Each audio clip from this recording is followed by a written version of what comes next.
at Gajah Mada University with American Study, and she is currently doing PhD program in Comparative Literature and Cultural Studies in University of Arkansas. She also has many leadership experiences, such as now she is our secretary in English department, Faculty of Adab and Cultural Sciences, Sunan Kalijaga, Yogyakarta, in 2020 to 2024. She is also a coordinator for publication of Center of Islamic and Social Transformation, or CISFORM UIN, in 2020 to 2021, and officer in Social and Cultural Division of Fatayat NU Yogyakarta. In 2019 to 2022. Moreover, she has experienced the community services as moderator in virtual seminar on mendidik anak tanpa kekerasan dalam masa pandemi COVID-19, collaborative project of UNU, Fatayat NU, and KPAI Yogyakarta on July 2020. She is also a secretary of Kemah Bocah Lintas Iman, collaborative projects of Srili and Fatayat NU on January 2020. And she is also a facilitator of LPDP scholarship at UIN Language Center from March to August 2020. She is a speaker of study in the US experience with LPDP BIT scholarship at Yogyakarta State University on September 2019.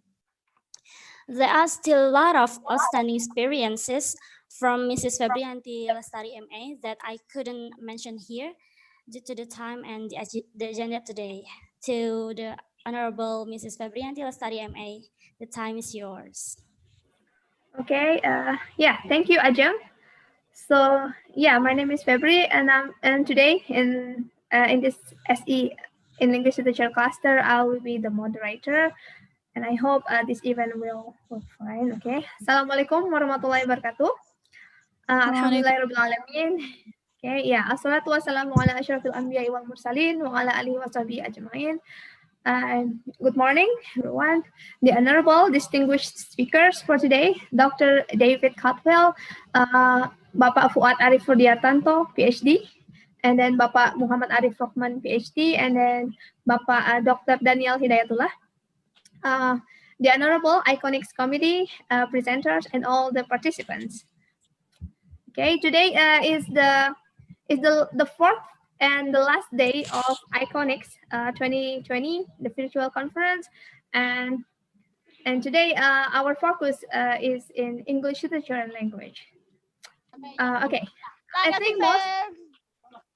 think most of us agree that globalization is not a new phenomenon. Instead, it can be traced back to the pre-modern times when wandering tribes made their initial contact with people from other tribes across regions. But the term globalization itself had been there for a while. But according to Kelsey, globalization as a term became a catchword only lately in the 1990s. And the concept of globalization is often used to account for interconnections and interdependencies of various global processes across territorial and sociocultural boundaries that gradually bring about transformation in current situations. And of course, globalization is a complex phenomenon. Some scholars link it to modernity, capitalism, technology, liberalism, and democratization. And in this process, global and local are subtly intertwined through blending, mixing, but then eventually transform and produce new types of social relations, which are evident in the proliferation of intercultural and transnational networks. So globalization is a very broad topic, but of course, in one conference, it won't be enough for us to address the wide impacts and issues of globalization with all its controversy in meaning, scope, and diversity of characteristics. So today, we will focus our discussion on rethinking globalization in English studies. And as for the English studies, we refer to the academic discipline that explores the production and analysis of text created in English.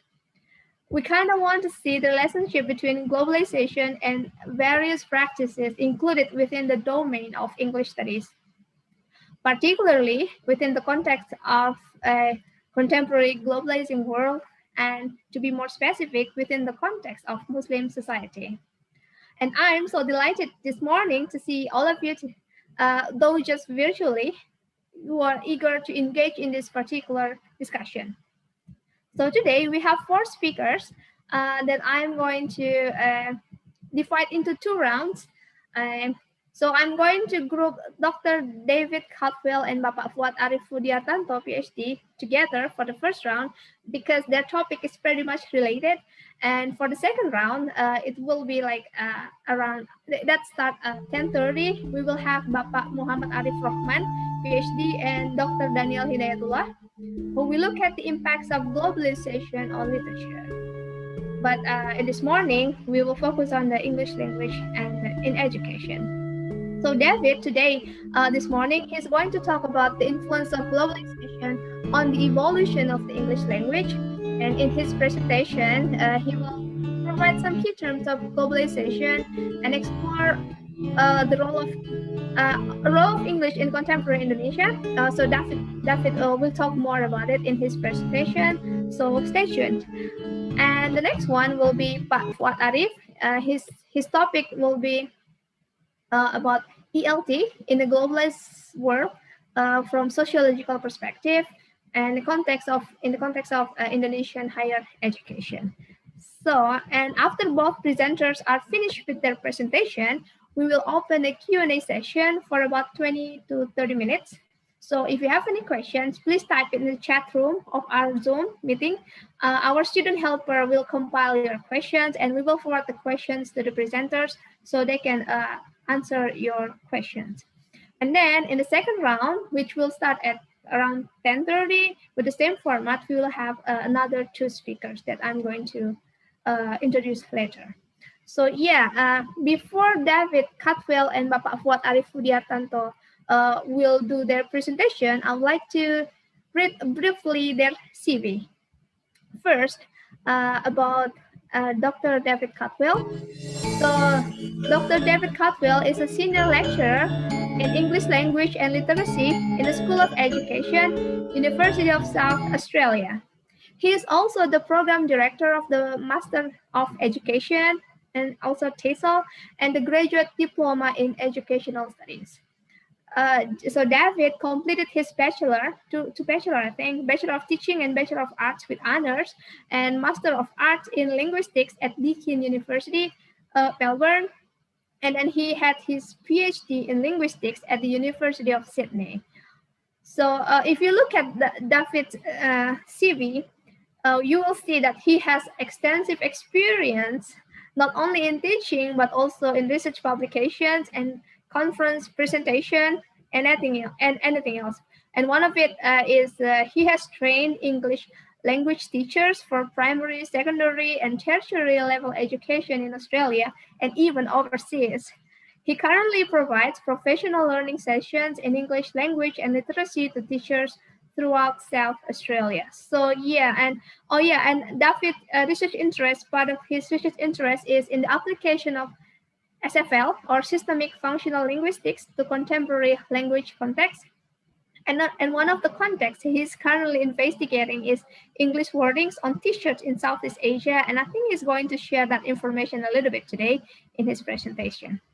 Okay, that's about David. You will know more about him during his presentation. Now, I'm going to introduce the second speaker, Pak Fuad Arif Fudiartanto. He is a senior lecturer at the English department of the Faculty of Adab and Cultural Science in UIN Sunan Kalijaga here. He is currently waiting for his PhD conferred by the Council Committee of University of South Australia after convincing the examiners with his thesis on the sociology of assessment. Congratulations, Pak Fuad Arif. Now he is officially PhD. And Pak Fuad Arif got his bachelor in English education from Yogyakarta State University, and his master's. He had two masters in Translation Studies in ONS and Master of Education from Flinders University, Australia. Pak Fuad, he was once the head, the department head of English department in here from 2013 to 2015, and then he continued his education to his PhD to Australia. Pak Fuad also he translated a couple of books while ago, like Anak-anak pun berfilsafat, memasuki filsafat melalui dunia anak, and then yeah, and another publications from Pak Fuad. So yeah, he's also been very active in publication and also in leadership on campus. If you want to contact David or Pak Fuad, I think you can see the slide where there is information where to contact him. Okay, to save time, I'm going to give the time for first David Cutwell and then continue with Pak Fuad. Okay, David, the time is yours.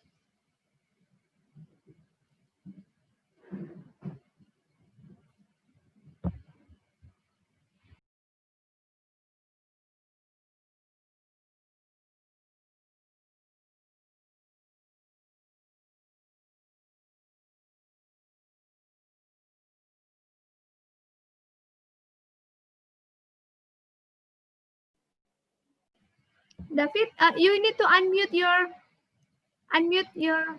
Okay, yeah. Thank you. Share. Apologies. Okay. Thank you firstly to AICONICS for the invitation to present to you today. Can you hear me clearly? Yes, yes, it's clear. Excellent. Yeah, thank you. And thank you, Febrianti, for the introduction. I understand, Febrianti, I have around 20 minutes, correct? Yeah, yeah. Okay, around great, 20 minutes. Thank you. Well, I'll now share my screen and I'll then conduct the presentation.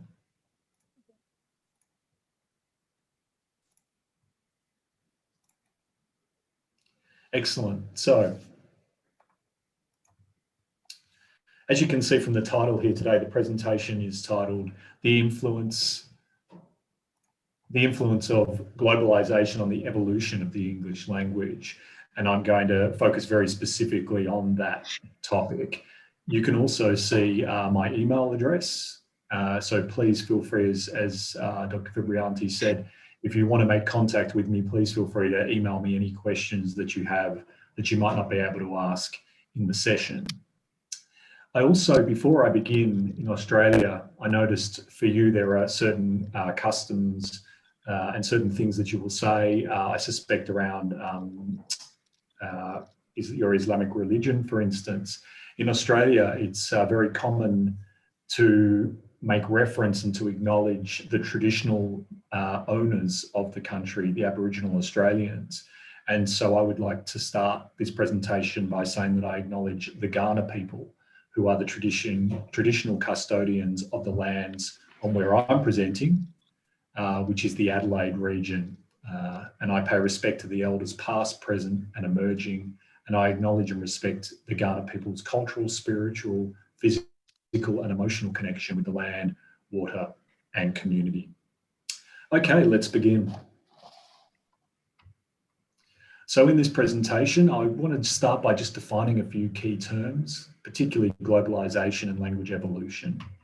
Then move into the topic and the question that was put to me as a keynote speaker, what is the influence of globalization on English? And you'll see there that there's a numeral, that just references how, hopefully, maybe 5 minutes on that section. Then I want to spend quite a bit of time on global English theorizing, and I'll spend 10 minutes on that. Really, maybe for some of you, refamiliarizing you with some key theory, but for some of you, perhaps introducing you to some of the key theory over the last 20 to 30 years around globalization in English and global English. And then finally, I want to share direction back to your local context, back to Indonesia, and hopefully too in doing so, I make a nice bridge or connection to Fuad's presentation, looking at global English and English practices. in education, and I suspect in education in Indonesia as well. And of course, I'll finish with some conclusions and some reference slides. So, to begin, what is globalization? And it's interesting, I like this quote from Stiger, but it's a very similar one that Fabriente cited earlier, where the key term here is interconnectedness. The interconnections of global economic, political, cultural, and environmental processes that continually transform present conditions.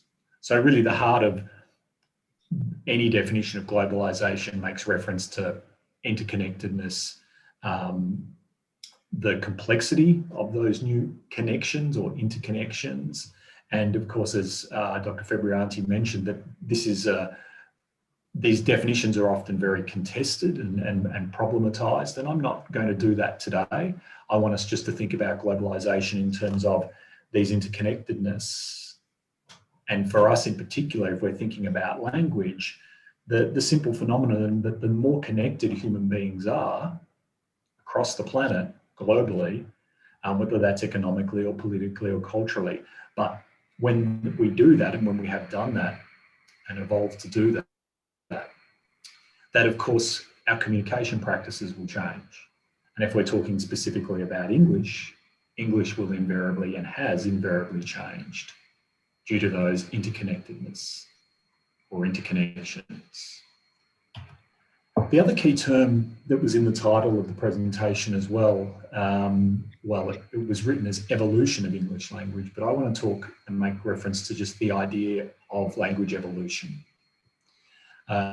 I don't know how many of you in the audience are expert in English or language, but for those of you who have done an English degree or are interested in language and linguistics, one thing that you're taught very early on is that language isn't static. It isn't something that we can control necessarily. And this is a wonderful quote from Crystal. Crystal says, for the most part, language changes because society changes. Languages do not develop, progress, decay, evolve, or act according to any of the metaphors which imply an endpoint or level of excellence. They simply change as society changes.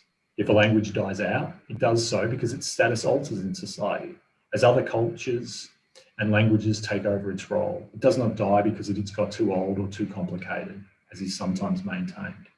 If metaphors must be used to talk about language change, one of the best is that of a system holding itself within it, or another is that of the tide, which always and inevitably changes, but never progresses while it ebbs and flows.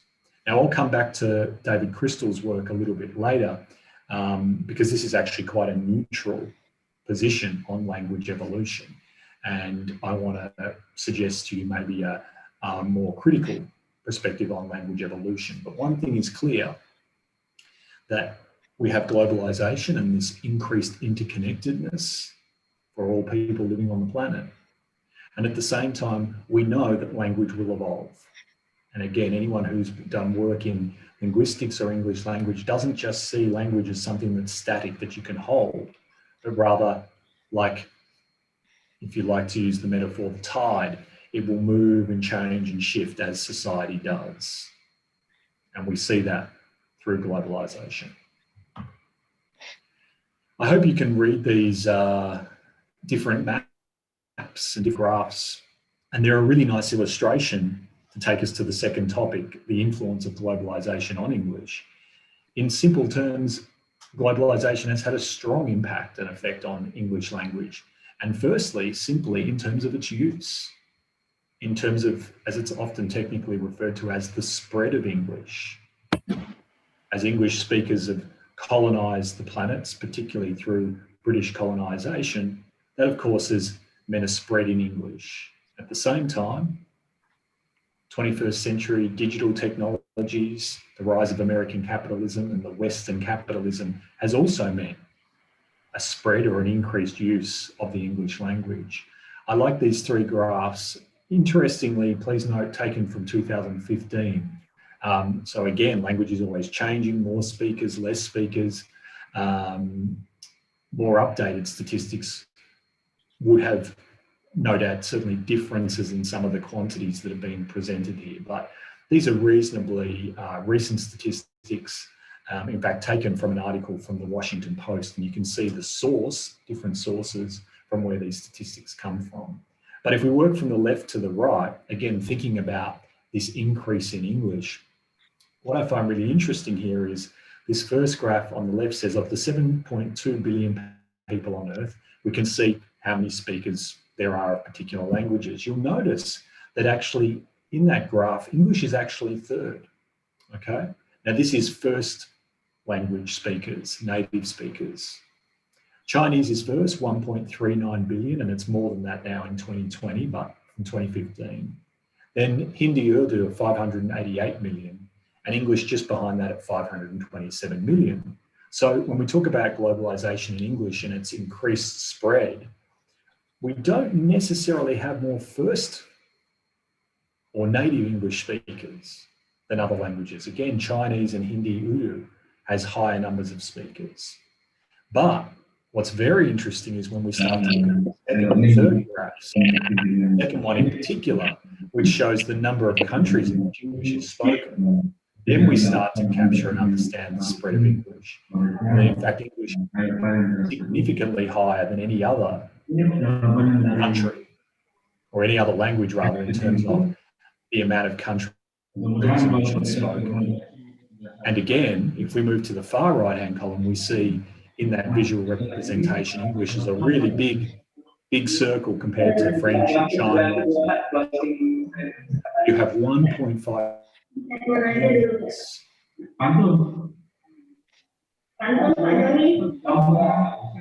Sorry, I'm just wondering if we're able to mute that speaker.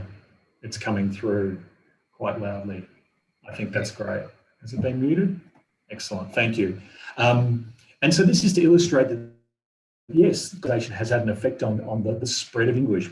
With this interconnectedness, we have more countries speaking and learning English, and in particular, English is by far the most common studied foreign language in the world. Another way of thinking about the impact of globalization on English is thinking about the different types of Englishes that have now evolved. And you can see, for example, and hopefully this graph is visible to you, but you can see on the left-hand side are different types of Englishes. Chinese English, Australian English, Aboriginal English, Nigerian English, Sri Lankan English. So what we've seen over time, particularly through colonization, but not only, is with this interconnectedness that we have different versions of English evolving. And they're all ultimately a kind of English, but their types are slightly different. And lots of people have done some really interesting work and theorizing around this. You can see, for instance, on the other side of this slide, I have two columns, English and Singlish. On the left-hand side is what we might call standard Australian English or standard British English. And on the right-hand side, we have Singapore English, which, and in fact, many of you will be familiar with Singapore English, takes on some Malay words, Bahasa Indonesia, Malay words. It takes on some Cantonese words, some Mandarin words. It also has a lot of English, but its grammar, its pronunciation is slightly different. And so this is also what we've seen with the event of colonization, globalization, interconnectedness, is that English evolves into these different types. And I'll give you a couple of examples just because I enjoy practicing my Singapore English. You'll notice that the sound is different, the grammar is different, but it's still English. Where shall we eat? Where you go to makan. Where shall we eat? Where you want to makan. It is going to rain soon. Gonna rain already? Gonna rain already? Okay, not bad. I'll do one more. Oh my God, it's crowded. Wah, pian, so crowded. So you can see that other words are borrowed into English to change it. And they can often be local words. And so this is a nice illustration, not that English is just spreading, but also the type of English is evolving and developing. And typically, and one of the ways in which we can represent that is in terms of nationalities, in terms of location. But I want to come back to that. The enthusiasm of the public for the use of English is reflected in nearly all domains of life, including primary and secondary education, and Fuad will speak to this. The labour market places high value on English proficiency as seen in the English language job advertisements. Meanwhile, airlines unanimously use English along with Indonesian when giving announcements to passengers. Not only do national radio and television station companies selectively broadcast in English, many local television companies also follow suit and fill their program schedule with Hollywood movies and English songs. New products from soaps to instant noodles, from clothes to novels targeted at young adults are labelled and promoted in English. Please take note too of the author here, Zain, Subhan Zain, who's written a wonderful article titled English Multilingualism and Globalization in Indonesia.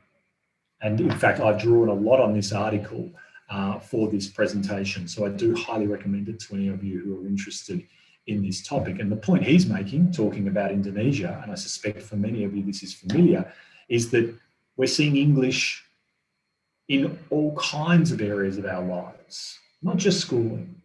Yeah. And Dr. Fabrianti mentioned some of the work that I've done, and I haven't got too much time to talk about this today, but I've done some work myself looking particularly at products and clothing and the way in which English is spreading onto, and has for some time, onto clothing in context, and this photo is in fact taken from China, not Indonesia, but in context where English isn't the first language. It's often a learned foreign language, but it's not the first language. And for those of you who are interested, again, I won't spend any more time talking about this. I'm just using it to illustrate the impact of globalization on English. But if you're interested in some of my work on that topic, the printed t-shirt in our landscape, and the printed t-shirt in particular, the English printed t-shirt in non-English speaking contexts. There's a few articles of mine that you can read. Okay, moving on, and I want to spend, I understand I probably only have maybe 5 more minutes. I might go for a few extra minutes if that's okay. For those of you who are familiar with this, this is a bit of, again, a repetition of something you might know, but for others, this might be new information. And that is to say that there is a lot of work that has been done theorising and thinking about global English. And one of the more sort of elegant theories, and one of the most popular theories, has been to describe English in terms of the country of speakers, but dividing that into what we've called, or what Kahru calls, the 3 circles of English: an inner, an outer, and an expanding. And it's actually a very elegant model. It has some problems, but it's very elegant. The idea is that the inner circle, American English, Australian English, British English, is, if you like, the standard English, and what people aspire to.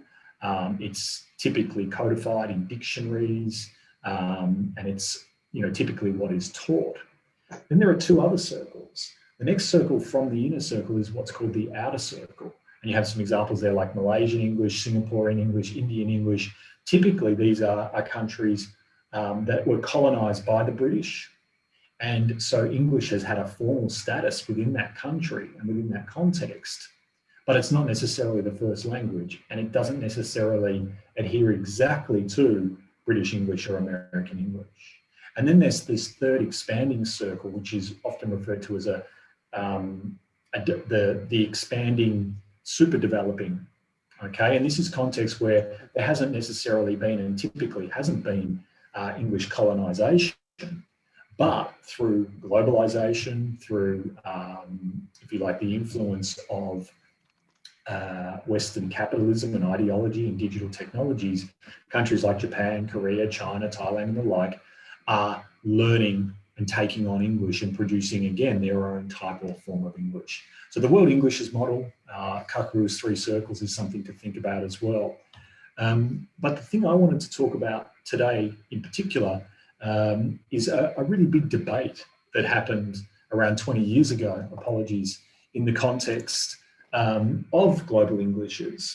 And it really started with David Crystal, a very famous professor who I referenced before, and Professor Robert Phillipson, another very famous linguist. And they both had very different arguments about global English and its value. For Crystal, He is mostly positive, or perhaps you should say he's neutral in his evaluation of the spread of English and the use of English. He very much sees it as an interesting story of language expansion and evolution. He sort of almost, when he talks about it as something that's inevitable as well. And you heard that in the earlier quote. If society changes, if we become more global, then language will change. It's inevitable. And he also argues, of course, too, that it's beneficial to international communication. English here in this example, where I'm speaking to you now, I can't speak Bahasa Indonesian. I don't know how to speak it. So in this case, I can communicate with you through English. And in Crystal's terms, that's beneficial, that's inevitable, and it's a good thing. Whereas Philipson, writing, goodness, almost 30 years ago now, it's a long time, this debates have been raging, was much more critical of English. He saw it as a tool for the establishment, and he analysed things like the British Council and the World Monetary Fund to see that English actually is being used to dominate and to produce inequality, and that ultimately it results in languages becoming endangered and lost. And he didn't see it as a good thing, to put it in very simple terms. Now, since that debate, academics have taken particular sides and argued. The one publication, if you're interested in this topic, I would recommend, sorry, that is telling me that I've hit the 20-minute mark, so I'll only go for a few more. I'm sorry, I've taken a bit longer. But publication that I would recommend, I've given you all the details here, which is a special issue journal from the Australian Review of Applied Linguistics, where you have 4 or 5 key scholars talking about the topic. And it's 2008, so it's a little bit more recent. And I just want to read to you from a scholar, Alistair Pennycook. He says, the need to escape the predefinition of a language user by geographical location or variety, which is what I've been doing so far, talking about and showing you maps of speakers by country or geographical location in terms of their Englishes. And he's starting to push away from that. He says, and instead to deal with the contextual use of language. Put another way, if we adapt the translingual model of language to look at English use, the relationship to be understood is among interlingual resources. In other words, what language resources do people use? The colingual relations, who says what to whom and where, and the ideological implication. Who gets taken or what gets taken from what language use, with what investments, ideologies, discourses, and beliefs. I'll try and explain that a little bit further and then I'll finish. Pennycook says, I've been trying here to explore an understanding of language that seeks neither national or international framing of English, but instead incorporates local agency and context into interactions. As Kanajaraja, another famous linguist, reminds us, lingua franca English, or global English, does not exist outside the realm of practice. It is not a product, but a social process that is constantly being remade from the semiotic resources available to speakers who are always embedded in localities and who are always interacting with other speakers. And so when I think about global English, yes, I can use maps and statistics and look at the spread and look at the different varieties of Englishes, Singapore English, Russian English, Chinese English. But really, if we want to understand the spread of English and the use of English and the impact of globalization, we really need to look at, as Pennycook says, what language resources are you drawing on? Is it image and text? Is it English and Bahasa Indonesia? Is it some of your local languages? Do you mix them together? Who are you talking with and when? Do you speak differently when you're at work, when you're at church, when you're at a protest, when you're with your friend, when you're on the motorbike? Yeah. And then we ask questions about, well, what is underpinning this? Why might we have our political signs in English? Why do we have, for instance, at the coffee shop, English? But when I speak with my friend, I'm using Bahasa Indonesian, for example. Then we start to understand what is happening, looking at the local specific context of this global English. Just quickly, I want to shift to Indonesia specifically, just for one more minute. And again, Fuad, I'm sure we'll talk more to this, but I had a really interesting time preparing for this presentation.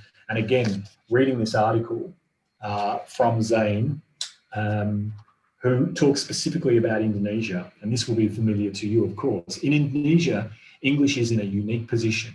It is situated within the largest second largest linguistic ecology in the world. I didn't know that. I find that fascinating.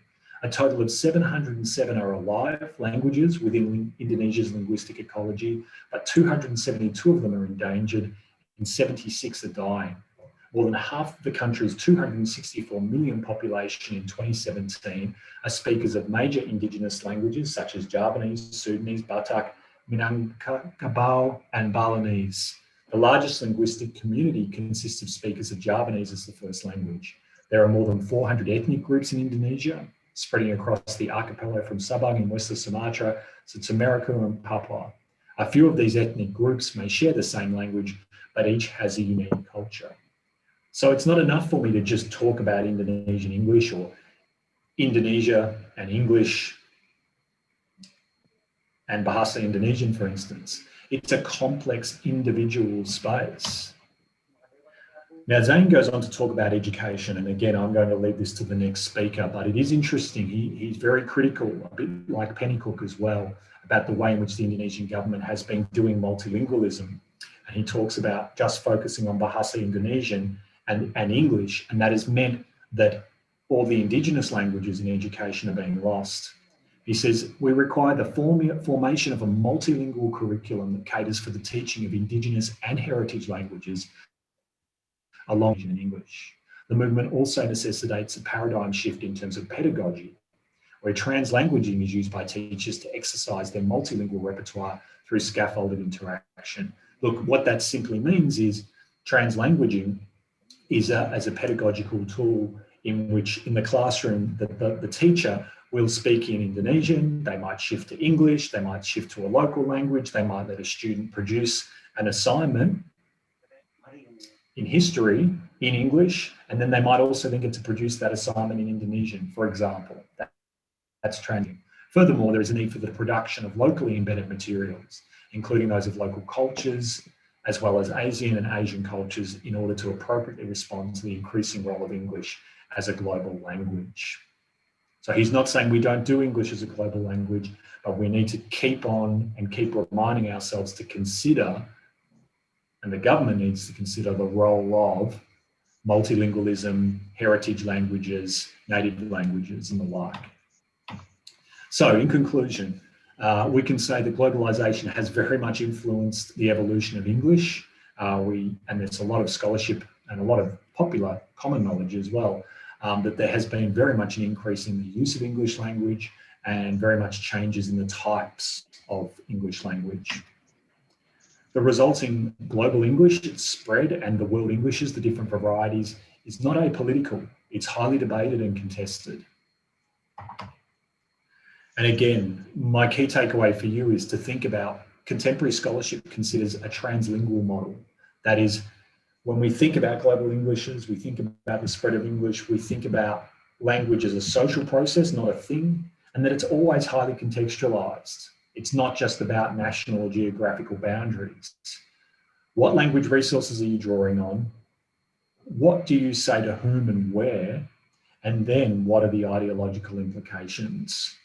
Why are you speaking English with your friend, but not with your parents, for example? And so my question to you, very broadly as an audience, without even locating it in Indonesia, okay, just saying to you broadly, what are your language practices? And perhaps to finish in the context of this presentation, not just what are your language practices, but what does that then tell you about globalization in English studies?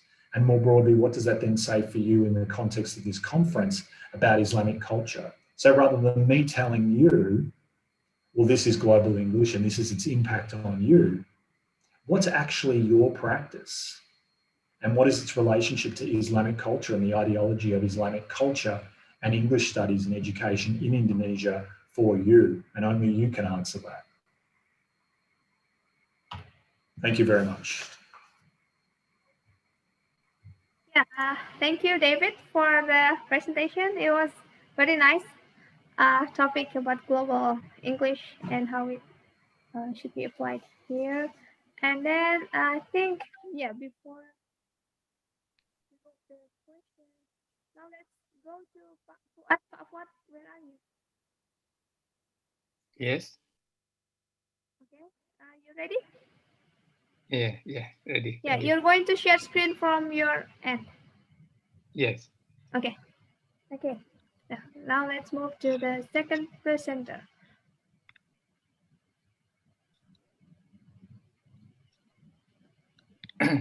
Bismillahirrahmanirrahim. Assalamualaikum warahmatullahi wabarakatuh. Alhamdulillahirrahmanirrahim. Wassalatu wassalamu ala asrafil anbiya wal mursalin Sayyidina Muhammadin wa ala alihi wa ashabihi asma'in. Amma ba'du. First of all, I would like to thank the committee, the ICONIC committee, from the Faculty of Adab and Cultural Sciences, UIN Sunan Kalijaga, Yogyakarta, for inviting me to present today, and to Bu Febri as the moderator. And I would like to also thank especially to David Caldwell. Many things I would like to thank him first for sharing his idea here in this occasion, and secondly for reviewing my proposal when I did my I was doing my PhD here in University of South Australia. David Caldwell reviewed my proposal and give some suggestion with the proposal. Thank you very much for that. Next, I would like to also thank Pak Arif Rahman and Pak Daniel also being the speaker for this occasion. My topic for this presentation is about ELT in a globalized world. But I would like to see not from the linguistics perspective, like what David did, but I would like to see it from the sociological perspective.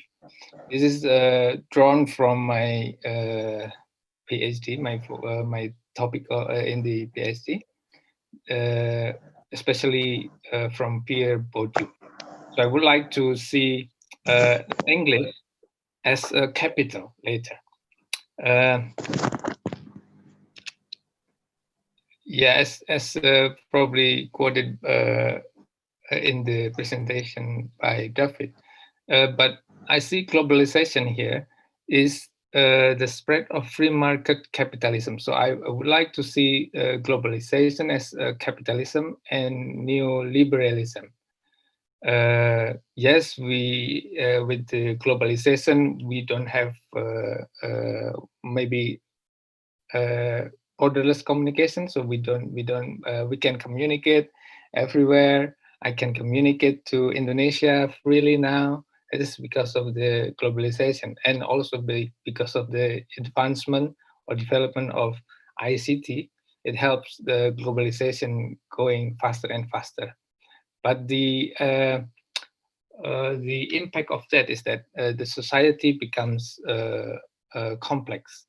So if you think about maybe your children now, their world is very different from your childhood a long time ago. Now I have to deal with my kids doing the iPad things, talking to her friends, to his friends online and things like that. So it's complex now. Now I want to focus on the capitalism. So the idea of capitalism is that everything is should be free, because you don't have to, like if in the economy, maybe we start with the economy. We usually have a protection. We want to protect our product. For example, we don't want to import beef from Australia anymore, for example.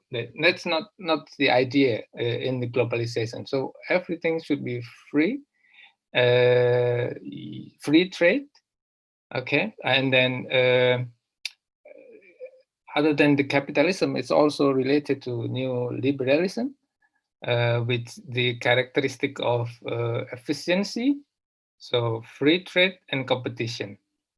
And that neoliberalism and capitalism give a big impact to our education. Maybe not only in Indonesia, but I think it's everywhere in the world. If we look at the policy in, say, for example, in higher education, because the focus of my presentation is about higher education. Higher education now tend to see the policies or drive the policies into maintaining or gain or get higher position in the field of higher education. So every university wants to have the higher position. You want to be number one. And it's also related to the world ranking, like the Times Higher Education or Chinese one, I forgot the names. We want to have a higher ranking. They want to have the higher position for that one. And for that one, sometimes we don't have like autonomy or the full autonomy for the academic or for the lecturers anymore now. So in other words, policies or higher education policies or university policies are now constrained or structured by the power not in the higher education anymore, but outside the higher education. Yeah, the world ranking and public opinion and things like that. Seen from the national perspective, the national perspective also put what demands to the higher education to increase the position of national in the global economy, usually using the higher education. So like our university, UIN Sunan Kalijaga Yogyakarta, for example, because it is under the Kemenak, Kementerian Agama, or MORA for David. So the MORA mandate the UIN Sunan Kalijaga to have to produce human capital to increase the productivity and competitiveness of Indonesia, and especially PT KIN in this respects. For the in special in higher education, we have a term corporate university or corporatized university. Generally, it means business-oriented management into the university, which means more workloads for the academics, for the lecturers like David, like me, and more efficient funding. So the university want to save money as much as possible, but put a lot of workload to the academics and lecturer especially. That's in this perspective, we usually also call it knowledge economy. So knowledge is used as a commodity. So like David, as a lecturer in the Uni SA, his expertise is commodified as a productive achievers of funding. So his research is usually submitted, or the best research from him would be converted into funding, into money. That's the situation right now. So it means that it is more emphasis on the exchange value of the academics, not the use value anymore. And from the students' perspective, students is now consumers. So they tend to be to demand great services from the university, from the lecturers, from the academics, and because they pay money, they want to have value for the money. So what I pay this one, what I get. That's the perspective from the student. This is from this situation. I want to recall back to the idea of the university in 1850 something, which is what proposed by Cardinal Newman in England over there, that the university is an autonomous and self-governing institution dedicated to learning, based on collegial and cooperative relationships between scholars devoted to knowledge. So this is becomes a question anymore now. Is the institution dedicated to learning now, or dedicated more to the ranking, to the power, to gain power in the field of higher education, for example? Are the scholars now devoted to knowledge, or they are constrained, or they are structured to produce research that gain funding? That is the question now. Now I want to look at and how do we do it that? Do we deal with that one? So I want to see it from the sociology of education. So the idea of higher education, yes, that there are capitalism, there are neoliberalism, there are knowledge economy or corporate university now that we are dealing with. But the idea, we can see that idea from the perspective of Bourdieu. This is what I want to emphasize. So higher education, according to Bourdieu, is a social field. So there is a term field here, or arena operating with specific rules of the game. In the field, in university, there are rules of the game, or regularities, or the logic of the field to gain position or recognition. Recognition. So the idea of field is that you have something, that you have the rules of the games, and you have something that you have to gain position. Now I want to see that perspective from that perspective. And the understanding of such rules of the game in the field is ingrained by the agent, by every one of us, through inculcation or gradual internalization to ourselves into what Bourdieu called habitus. So in the field of higher education, there are rules of the game, and the knowledge of the rules is called habitus. Later, that habitus works as disposition or mechanism. By mechanism is like the driving force for us to do something. When we do action, we are driven by this disposition or mechanism, which is called habitus in the field. And the currency, like legitimate in the field, is called capital. So there are three important terminology here. Higher education is field. In the field, there are rules of the game. The knowledge about the rule of the games is internalized into ourselves, into individual, in what we call it habitus, and then we use the that something that we can exchange to other people in the field is called capital.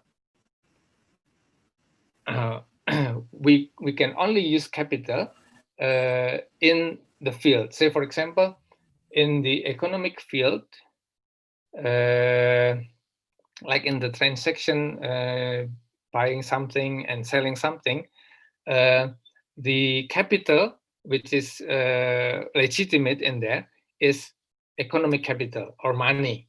But in higher education, the capital that is legitimate there is not money anymore. Yes, money to attract funding, but in the higher education, there are more than money, which is called cultural capital. So I will focus on the cultural capital, maybe 5 minutes or less than 5 minutes. So in the higher education system or the field of higher education, cultural capital is very important. Cultural capital is knowledge, skills, experience, or expertise possessed by an individual. So everyone, knowledge, skills, experience, and things like that is called embodied cultural capital. This is according to Bourdieu, but I use that one in my thesis. So I quote that one from my thesis. There are another form of cultural capital, which is called institutionalized. In the form of degree, qualification, certificate, grades, something like that. So your expertise, your knowledge, your experience can be institutionalized in the field of higher education into certificates. So when you got a degree, this is institutionalized cultural capital of you.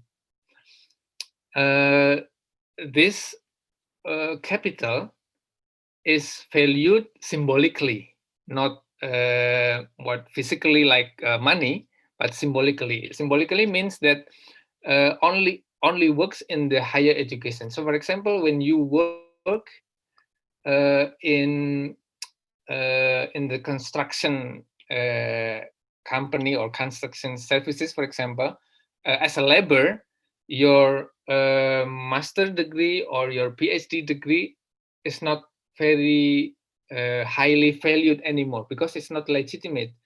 Your capital, which is like legitimate in the labor, is your labor, your power, and your skills in doing the bricks, put the cement, and water and things like that. So cultural capital is very important. It is your skill and experience and knowledge, and it is symbolic. Another important concept by Bourdieu is called distinction.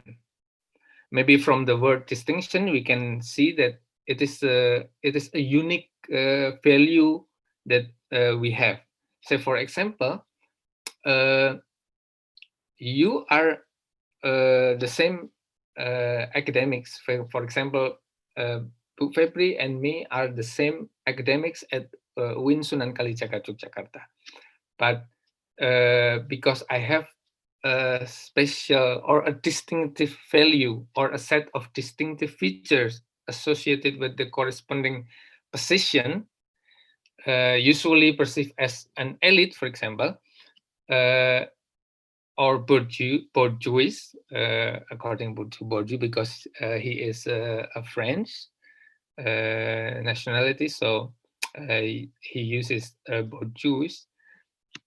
With this distinction, you have a more or a higher value in comparison to others, for example, because Febri graduated from Arkansas University, for example. It's a distinction for him, for her. So, which is value higher than, for example, me, because I graduated from Australian University, for example. That's the idea of distinction. Now, I would like to apply that one in the context of English education in Indonesia. So, the idea for English education should be focusing on the accumulation of embodied cultural capital. So we need to focus on the embodied cultural capital that we internalize into ourselves. That's why I call embodied into our body.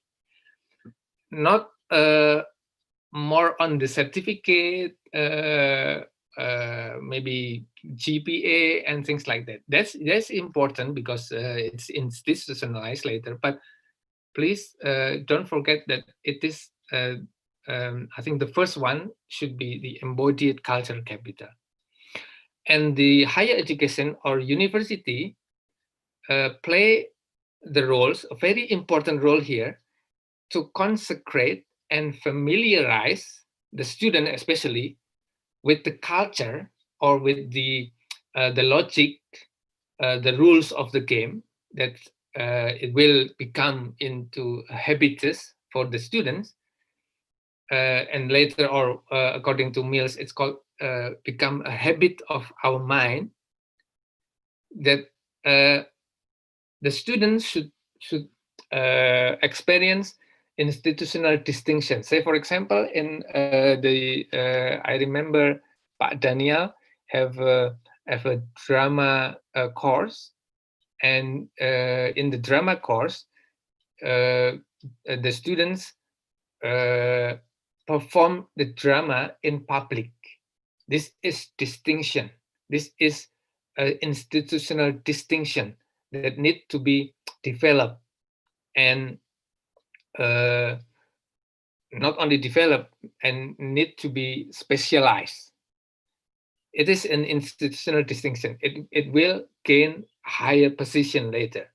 But remember, because it is English, as maybe David also mentioned in his presentation, don't forget communicative skills.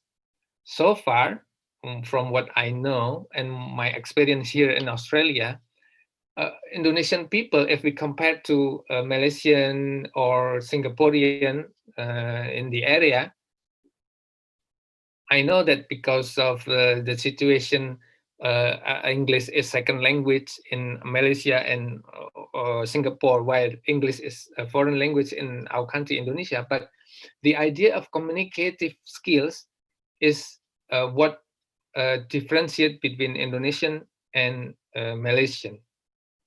So don't forget our communicative skills, especially speaking. The speaking, what the Australian, for example, expect is not a perfect English, but intelligible English. As long as it is intelligible, understandable, it's good. But you need to also focus on the communicative skill. Another aspect that we need to develop in the university is critical thinking. We need to be higher order thinking, high level of knowledge, and things like that. So we need to ask question. Everything, don't accept whatever it is there, but ask question. Why? What if? And things like that. Next one is personal quality as being or becoming. So higher education is a process. The students need to proceed into higher order thinker, for example, and independent learners later, and lifelong learners later. But this is a process. We need to process, and we need to develop personal qualities of the students. Don't blame others. You need to work together with your friends. You need to help your friends and things like that. We need to familiarize that one in our institution. I think that idea is what summarized into what we call graduate attributes. There is a good, I think, curriculum in Australia here that we can learn, what we call it graduate attributes. So every graduate from our university, for example, needs to have that attribute, or need to develop that graduate attributes during education in the higher education. Later, when we get that one, our English, using our English, for example, especially in the multilingual community later, as expressed by David in the previous, our position or recognition of Indonesian students hopefully can increase in the global society of English. So distinction is important, but communicative skills is also important. And the third one is graduate attributes. Maybe for example, this is an example of graduate attributes from University of Adelaide. It's called deep discipline knowledge, critical thinking and problem solving, teamwork, career and leadership readiness, intercultural and ethical competence. So we need that one. And so self-awareness and emotional intelligence. More importantly, it is not in the curriculum. Not all of them are or can be put into curriculum, but it should be internalized, practice, consecrated in the real practice of teaching and learning in the university or in the higher education. I think that's all I can present today. Maybe not very clear, so there are maybe a question and answer later. Thank you very much for that, Bu Febri. Assalamualaikum warahmatullahi wabarakatuh. Waalaikumsalam warahmatullahi wabarakatuh. Ini bisa di stop screen, stop sharing. Yes, Screen. yes. Hang on. Okay. That one? Thank you. Yeah. Not yet. Not yet, yeah. Not yet. Hang Okay. on, Thank you, Fuad and Dr. David for the presentations. Now, as already promised, it's time for Q&A. It looks like in the Zoom meeting, there's no questions yet, but I have some questions from students, from the freshmen. I think they have interesting questions here. I'm gonna pick one first. Yeah, there is a question from Ahmad Firmansyah. I don't know, it goes to whom, David or both. Ahmad asks, why global English can mean the end of English as a foreign language? Is it like that? Yeah, so Ahmad asks, why global English can mean the end? Does it mean the end of English as a foreign language? Is that your question, Ahmad? Is it clear, the question? Yeah, the question's clear, and the implication is that the implication. Do you want to respond immediate now or later? Yeah, sure. Yeah. Okay. Are you counting this as the question answer time? Yeah. Yeah, it's question and answer time. Yeah. Okay. So I think the question implies that if there isn't a great enough spread of English language, then in a country that typically English is a foreign language, if there's a strong spread of English, a strong enough spread, English is no longer a foreign language. It's something that someone in China, for example, is born with, and therefore it's not a foreign language. There's no need for foreign language teaching. It's so hard to know or predict. You know, in many ways, you know, the question sort of is asking me or anyone, Fuad or anyone, to predict the future and the evolution of the English language, and I can't do that. What is interesting is that people were predicting for some time, you know, that once post-colonization, capitalism, neoliberalism, as Fuad was talking about, you know, and the increase of the English language, that other languages would die and disappear quickly. Now, languages have disappeared or died, or to use those metaphors. But at the same time, you know, China has increased, you know, in terms of its Chinese-speaking population, as you saw in some of those earlier images. And there still very much is English as a foreign language in typically non-traditional English contexts. And in fact, in some instances, we're seeing in post-colonial contexts a push away from English as well. So it's a hard one to predict or answer, but certainly I also think too that there is a greater awareness, and this is partly why I finished my presentation going back to you as speakers and users, as multilingual speakers, is that there is a greater awareness, I think, globally of one's own first language, community languages, heritage languages, and that those languages themselves capture a part of the self, you know, and a way of being and a belief system that, you know, an English can't substitute for, even if it is an English mixed with local language.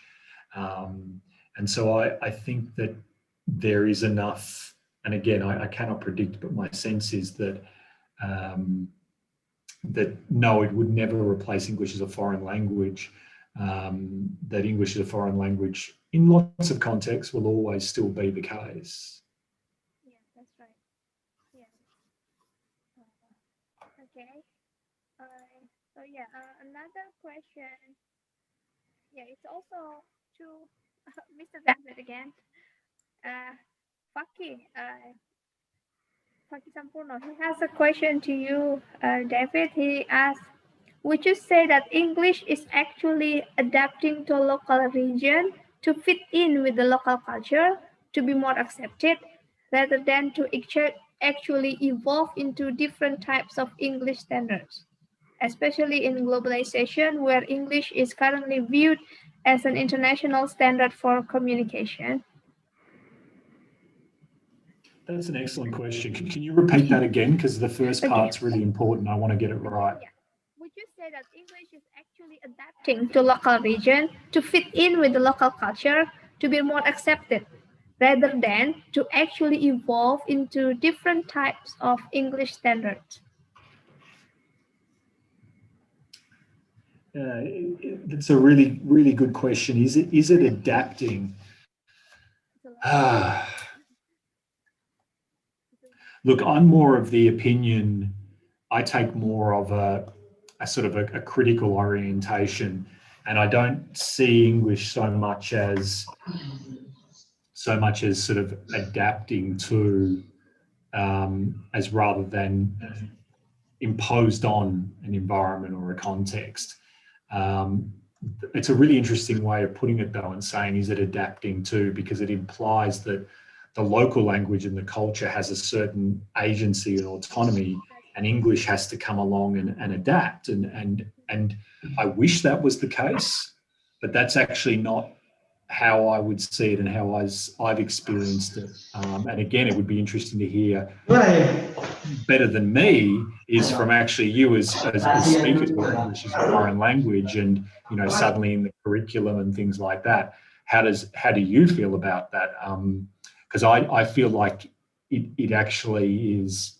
It's less about it coming on and adapting and modifying, but rather it determining the local languages and that they have to adapt and the local people have to adapt to English, rather than the other way around, would be my sense. Yeah. It's a good question.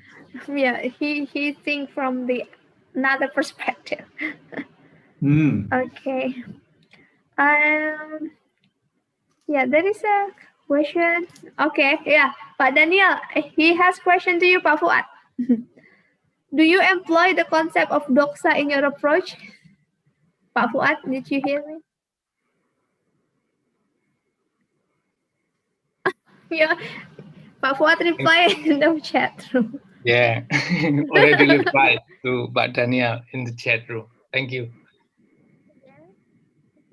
Yeah, Marhaban, in the chat room, a student, Marhaban, asked question. I don't know it's to who. I have a question regarding global English. Oh, I think it's for David again. Is English actually going to central language of the world, or would it be replaced by something else? If so, what would it be? So yeah, I think you should address that question? It's a good question, and again, it's very hard for me. I can't predict, right? And you know what's going to happen, because what you're asking me is what will happen to society. If we go back to Crystal's original quote, he talks about, you know, language will change according to society. So to ask me what will happen to the language means that I can predict what will happen to society. And I don't know, you know, maybe we will have more global pandemics, and what effect will that have? Will digital connection and translation mean that I can now suddenly in 5 years' time put a little microphone on the side of my mouth and be able to speak in English, which gets automatically translated into Mandarin or Bahasa Indonesia or something. And so suddenly I can speak 100 languages rather than one because of digital technology. I don't know. So I don't know what societal changes will then impact language. What I can say is, you know, at the moment, I still think if you go back to those graphs I was showing, it's a fair argument to say that, you know, English is the lingua franca. It is the central language of the world. It's not, again, it doesn't have the most first speakers, the most native language speakers. And in fact, many linguists are talking about, you know, Mandarin or a version of Mandarin English possibly being what it would be. You know, the next evolution of English is much more Asian in its orientation, more syllable time, more a bit more like Singapore English, but more like Chinese English, a version like that. But notice that that kind of theory, or that hypothesis, is really just based on, you know, well, there's lots of Chinese speakers and English is still dominant, so that's probably what's going to happen. And you're using society and population and geographical location to guess at what you think the language is going to be like. So it's a very hard question to answer again without being able to. They have hard questions here. Yeah, but it's a good question. Yeah, and it's a good question for everyone, just to go back and think about your own language practices and what you see happening. And you know, maybe you've been in, you know, living in Indonesia. You're a student. You're 30 years old, 20 years old. What have you seen? What are you experiencing? And what do you think might happen? Can I comment on that, Bu Febri? Yeah, sure, of course, Pak Fuad. Yeah, it's quite difficult. Yes, I agree with David about predicting something which is evolving and dynamics and things like that. But the idea of I think the idea of Bourdieu is quite relevant here, because in the society later, yeah, the society will change, but the rules of the game is defined by the society itself. Now I think English is still perceived as a higher capital in the world compared to Bahasa Indonesia, for example. We have to admit that one. Yeah. So, but later, as maybe David said, that maybe that will change. Someday later, maybe Chinese is or Mandarin is higher than English. Arabic maybe is number one, for example. We don't know yet. But as far as I can see from now until maybe my death later, 50 years. I think English is still has a higher position, maybe number one in terms of the language, or what Bourdieu call a linguistics capital. If you have English as your capital in you, embodied in yourself, as you can use English almost everywhere in the world, and that is your capital, and it is valued higher in almost everywhere in the world. Yeah, that's what I can respond to that one. Thank you very much. That's interesting. And look, just to follow up, but I couldn't agree more, and that does need to be made really clear. Questions about future time, quite hard, but right now, in terms of what has, as you say, the most capital, it is English. And in fact, to be even more technical, it's particular accents and varieties of English. So if I was to be speaking Singapore English, it's not even that it's local, it wouldn't make sense in my context, but more too, it just doesn't have the status that Australian English has. It doesn't have the capital. So that's a really important point. I agree. Yeah, that's right. Okay. We don't find more questions there in the chat room, but I have a question from another freshman. Wulan, I think you can go to Pak Fuad too. Does English education affect the education curriculum in Indonesia? If influential, what is an example of the form of influence? Pak Fuad mungkin ya. Does English education affect education curriculum in Indonesia? Yeah. And what is the example of the influence of English in? I think it's influence of English in curriculum. I think Indonesia. What she meant. Okay, I try to understand that one. Maybe my understanding is not exactly what the question. What is her name? Wulan, freshman. Oh, Wulan. Yeah, okay. Maybe my understanding is different from Wulan data, but I think English affect Indonesian curriculum. Not exactly affecting the curriculum, but I think the language, as from the perspective of sociology, it is practice. So in real practice, for me, if we see a curriculum, it is more in on paper, not practice in real situations. So, for example, if we don't have a curriculum in our education, for example, English, I know that now English is not a curriculum in primary school, for example, but our primary school students can still speak English because English is practice. It's a social practice. As long as you practice English in society, whether it is a second language or a foreign language, it is a matter of a different level of practice. Yes, it is. And it affects the successful of our English compared to maybe Singaporean or Malaysian people there. But as long as English is practiced in the social life, it will be there.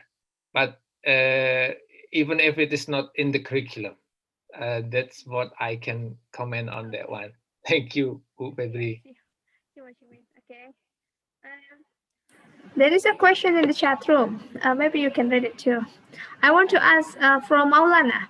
I want to ask Mr. David Caldwell. It is mentioned in the presentation that Philipson in his book says globalization in English can cause culture language become endangered or lost. Yeah. So the question is how to prevent cultural language loss, but at the same time improving English skills.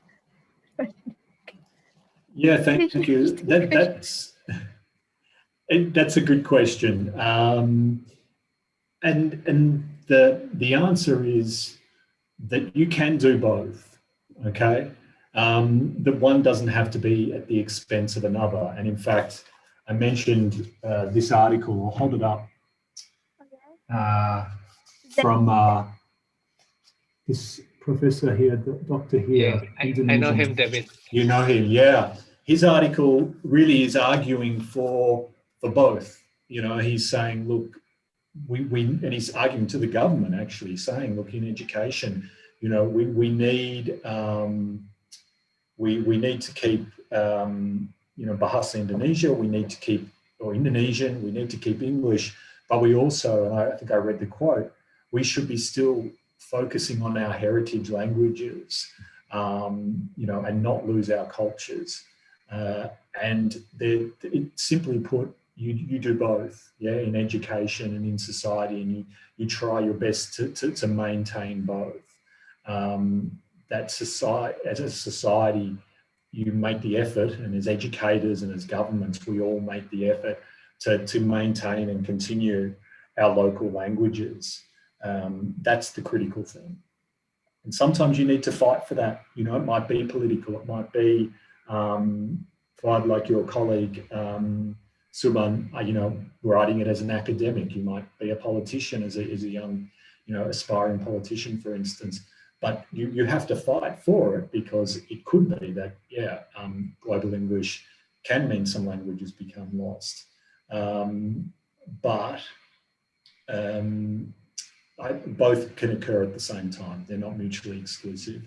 The ideal dream for linguists is that people are multilingual. Yeah, so you can do your English and all its capital maybe on an international scale, or for workplace or something like that. But then you can also shift into local language with family and community, and then you know, other languages. That's the ideal dream, not one or the other.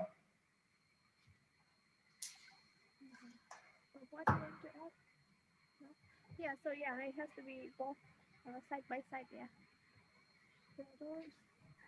It's not so clear, Bu Febri.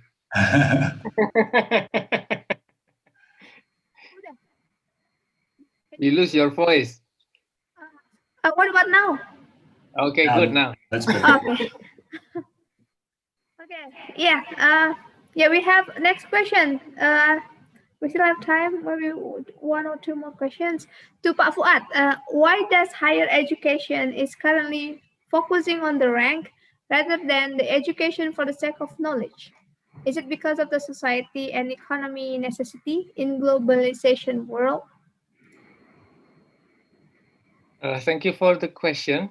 Yeah, Nanda from Nanda. Nanda. Yeah, Agrivananda. I think it's a politics. So the politics of higher education is for me is separated over there. So the maybe the rector, for example, is doing that kind of politics there. But we, as a member of the society, as the member of the field of higher education, you as a student, for example, me as an academic, we do the practice. We can neglect what the politicians do. We just want to develop our capital. And I want to relate to David's answer for the question. Yes, I agree with David that not a single language can be dominant to others. So the idea of multilingualism is should be our emphasis. So for the international communication, our capital of English is valued higher over there. We can speak English, but in Java, for example, when I use my Javanese language, that is valued high there also in the community. And later, when we maybe travel to Papua, you can speak a little bit of Papuanese, for example. That will be valued higher there. So the idea of multilingualism is very important. And we have to be very proud, I think, as an Indonesian, compared to Australian like David, for example. General Australian, David is a linguist, so he knows every maybe 20 languages, but general Australian only knows one language, which is English. They don't know other languages. They are jealous with us because we as Indonesian, we know Bahasa Indonesia, we know a little English, maybe some of you knows Arabic, you know your local languages, Sundanese, Javanese, Minangkabau, and every languages. And maybe you know also some Mandarin, some French, probably. That's all capital for us. So, and answering the question, there are politics over there, but we, as a social member, as an agent that have agency here, we can develop our own focus, our own emphasis, which is cultural capital of English, of Bahasa Indonesia, and other things. That's thank you very much, Bu Febri. Yeah. So I think yeah, there's still more questions actually, but yeah, maybe we can go to the next round. So, David, for David and Pak Fuad, do you have some closing statement before we move to the second round? No, I just want to thank everyone. I can see that there's almost 294 participants. So thank you everyone for listening. I hope you enjoyed that. Yeah, that's right. Thank you for. Yeah, but please go home and reflect and think about it. As Flood was just saying, think about all the capital you have, the different times where you will shift your languages and when and why. And it's something for you to think about and reflect on and recognize its power. Thank you. Yes, thank you very much. Thank you, Pak David. I call you Pak. It's still my culture, English. Sorry, Indonesian. We have Pak. Thank you very much for that inspiring presentation, Pak. Thank you for everyone. Thank you, Bu Febri. Okay. Yeah. Okay. Yeah. I'd like to end the first round of this webinar. Thank you, David, again, Pak Fuad, for your presentation. And yeah, I hope the audience can learn something from what they share today. Ini kalau misalnya ada yang, David, sorry, if they ask for the slide, do you mind to share or no? If is it okay? Okay. Yeah. Thank you. Yes. Now we are going to have a break for a few minutes, and then we will continue to the next round. Okay. Thank you. See you soon. But stay here. But David, if you want to leave, yeah, you said you have something else. Okay. Yeah. Thank you again, David. Okay. We're gonna have a break now. Thank you, David.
Yeah, I'm back.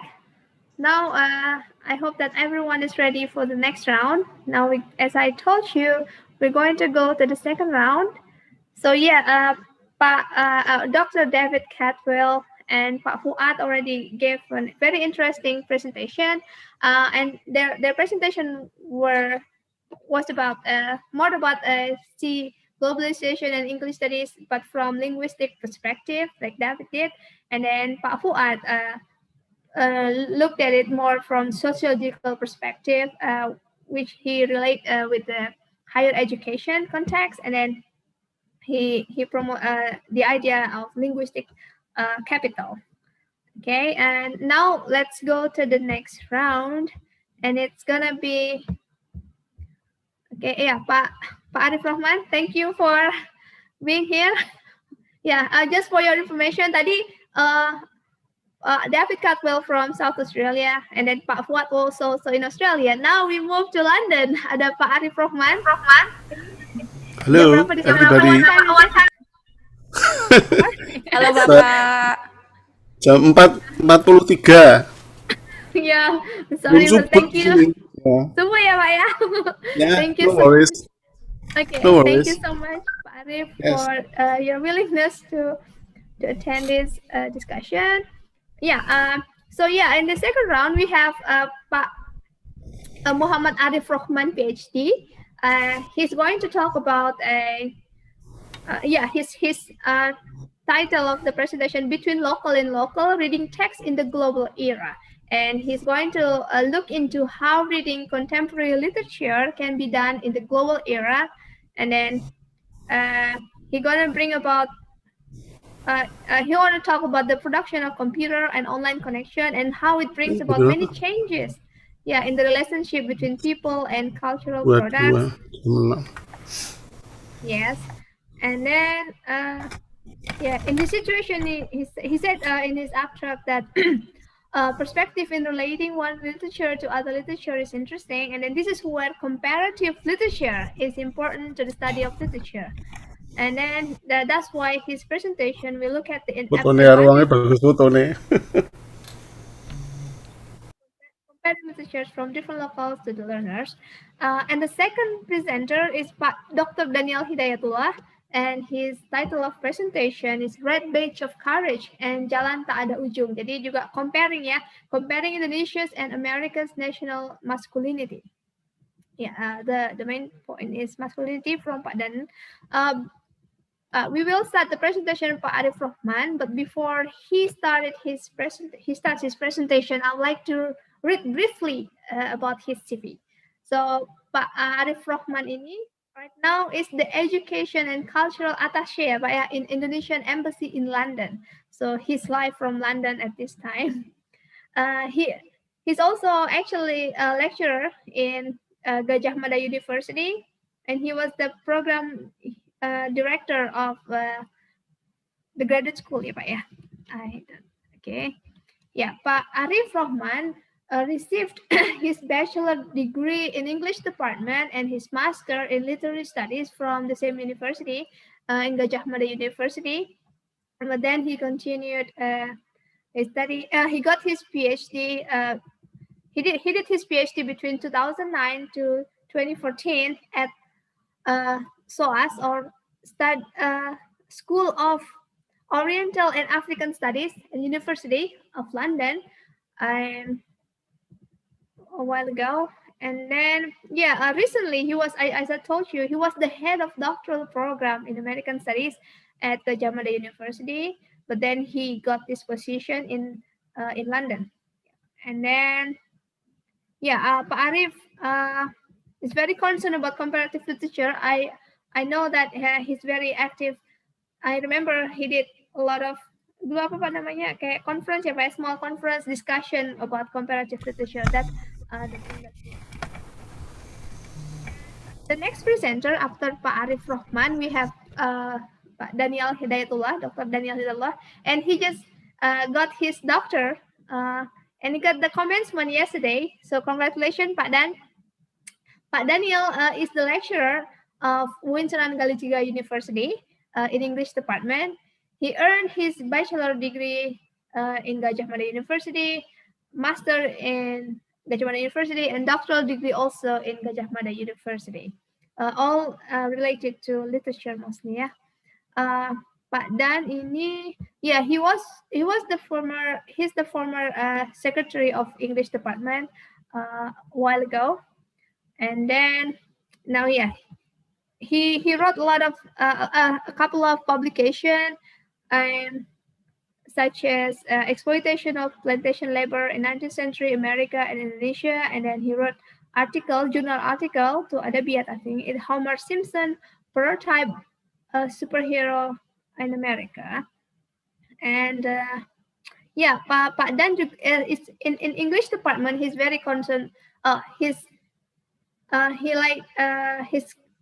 specialty is the drama. Yeah, he always for his drama class the students perform, but due to pandemic they cannot perform offline. But I think they have a special project in that. So yeah, Pak Dan will also share his presentation today. I think to save time, I'm gonna give the time first to Pak Muhammad Arif Rahman. Pak Muhammad Arif Rahman, the time is yours.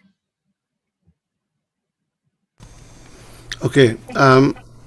Assalamualaikum warahmatullahi wabarakatuh. Good morning, everybody. Sorry, I think it's not good morning, yeah, because here it's like 5 o'clock, you know, and subuh will start at like 6 o'clock, and then until 7:30. So it's a bit like confusing, yeah. So good afternoon, everybody in Indonesia, and good morning to me. Right. Sorry. Okay, because this is, I would like to tell you first of all the situation where I'm now presenting the paper. This is like in a room, in a bedroom, yeah. And next to me, my son is still sleeping. So if there are like sounds of snoring, just don't be surprised, yeah, because it's kind of like the color of my presentations. Sorry about that. Because if I present my paper outside, it would be, very cold, yeah. So it's like probably 11 Celsius or something. Right. I'm trying to fulfill what the committee asked me to do. Just I would say it's not really presentation in the sense of very academic. It's more about my opinions and how to so-called read contemporary literature under so-called globalization.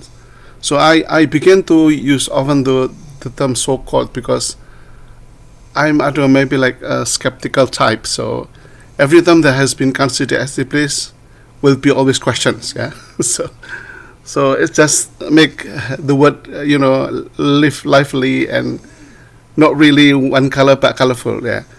I would share my screen. We start with this. Yes. Okay, that's it. Okay. Okay, can you see the? Yeah. Can you see the slide? All right. Yeah. So I will start with the title. Goodness. Yeah. Okay. So between local and okay. It's okay. Mother. It's okay. So while we use the term globalism, whatever, I would try to see something from the real fact that we actually live in a space and local, and physically we are limited, yeah. But maybe psychologically, imaginarily, I mean, if we talk about imaginary, then our imagination is not limited.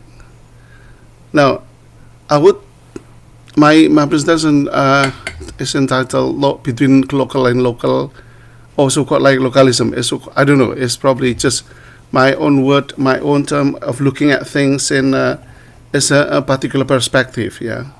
So I will start with the background that the advancement of knowledge and technology is now seen from the innovation of computer and online connections. that would so-called create so-called borderless world, you know, about dunia yang berlipat, whatever you call it. And this brings about changes in the relationship among people and nations, which is normally limited by the geographical border, but now might not be. In fact, it's still limited by geography, I mean physically, but in terms of knowledge, understanding, everything which is abstract, we are not bordered by so-called geographical limitations. And this also affects how we understand relationship between ourselves. So for instance, how I understand myself here in London now, here and now, the here-ness and now-ness, and your positions, your local, your now-ness and here-ness, which is different, and it might create, misunderstanding. For instance, when I say good morning, well, the time in your locus is not morning anymore. So it's like, this kind of thing is interesting. So, because through this online relationships, I can see others, I can see you, but it changes the way how I look at you. Because I used to think that I'm alone, before I open this online connections, I was alone, and then I know that my geographical address is morning. But when I open this channel, I look at you, I try to sort of like confirm what's going on there, what's going in your locale, then it is not morning anymore. So I try to understand that the relationship is moving, it's changing. It is interesting because in this kind of situations, then we use the word global. What does global mean? Does global mean that morning is similar, that my morning is right now, morning in your time, or your afternoon is afternoon in my time? This is like, relationship between local and local. So I would start with these questions, because this is the title that is assigned to me. How do we read contemporary literature within the context of globalizations? And how do we get advantages of the so-called global thing? But the problem is, I question, is there such a thing as globalization? What is global? This is what I'm trying to, to questions. I want to straightforward to put my ideas that we should look at things from the perspective of local. So initially, before the computer comes, online relationship is created, we have only seen local knowledge. When I was studying at Gajah Mada and Jogja, I live in Jogja, what I know is only Jogja.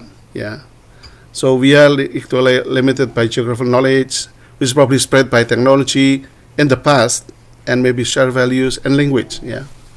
You live in East Java, you speak, Jawa Timuran. You live in Purwokerto, you speak ngapak-ngapak language. So that must be like local language, local knowledge, local, understanding. So, in the development of the technology, the knowledge of local of a country is a knowledge actually spread by technology and geographical border called country. If I speak to you in Jogja, I speak to you in Kalimantan, Sumatra, Jakarta, then this geographical border is become like it become deleted. So this is like our understanding of culture of a country. That is if I live in Indonesia, but now I'm in London. So because so-called global is actually a relationship between I live in London, you live in Indonesia, not right now, but because of technology, then we are connected.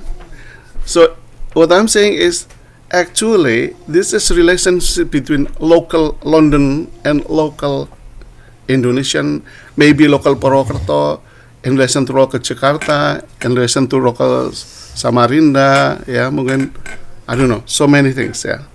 So when knowledge is spread through technology among countries, this is called inter-countries technology.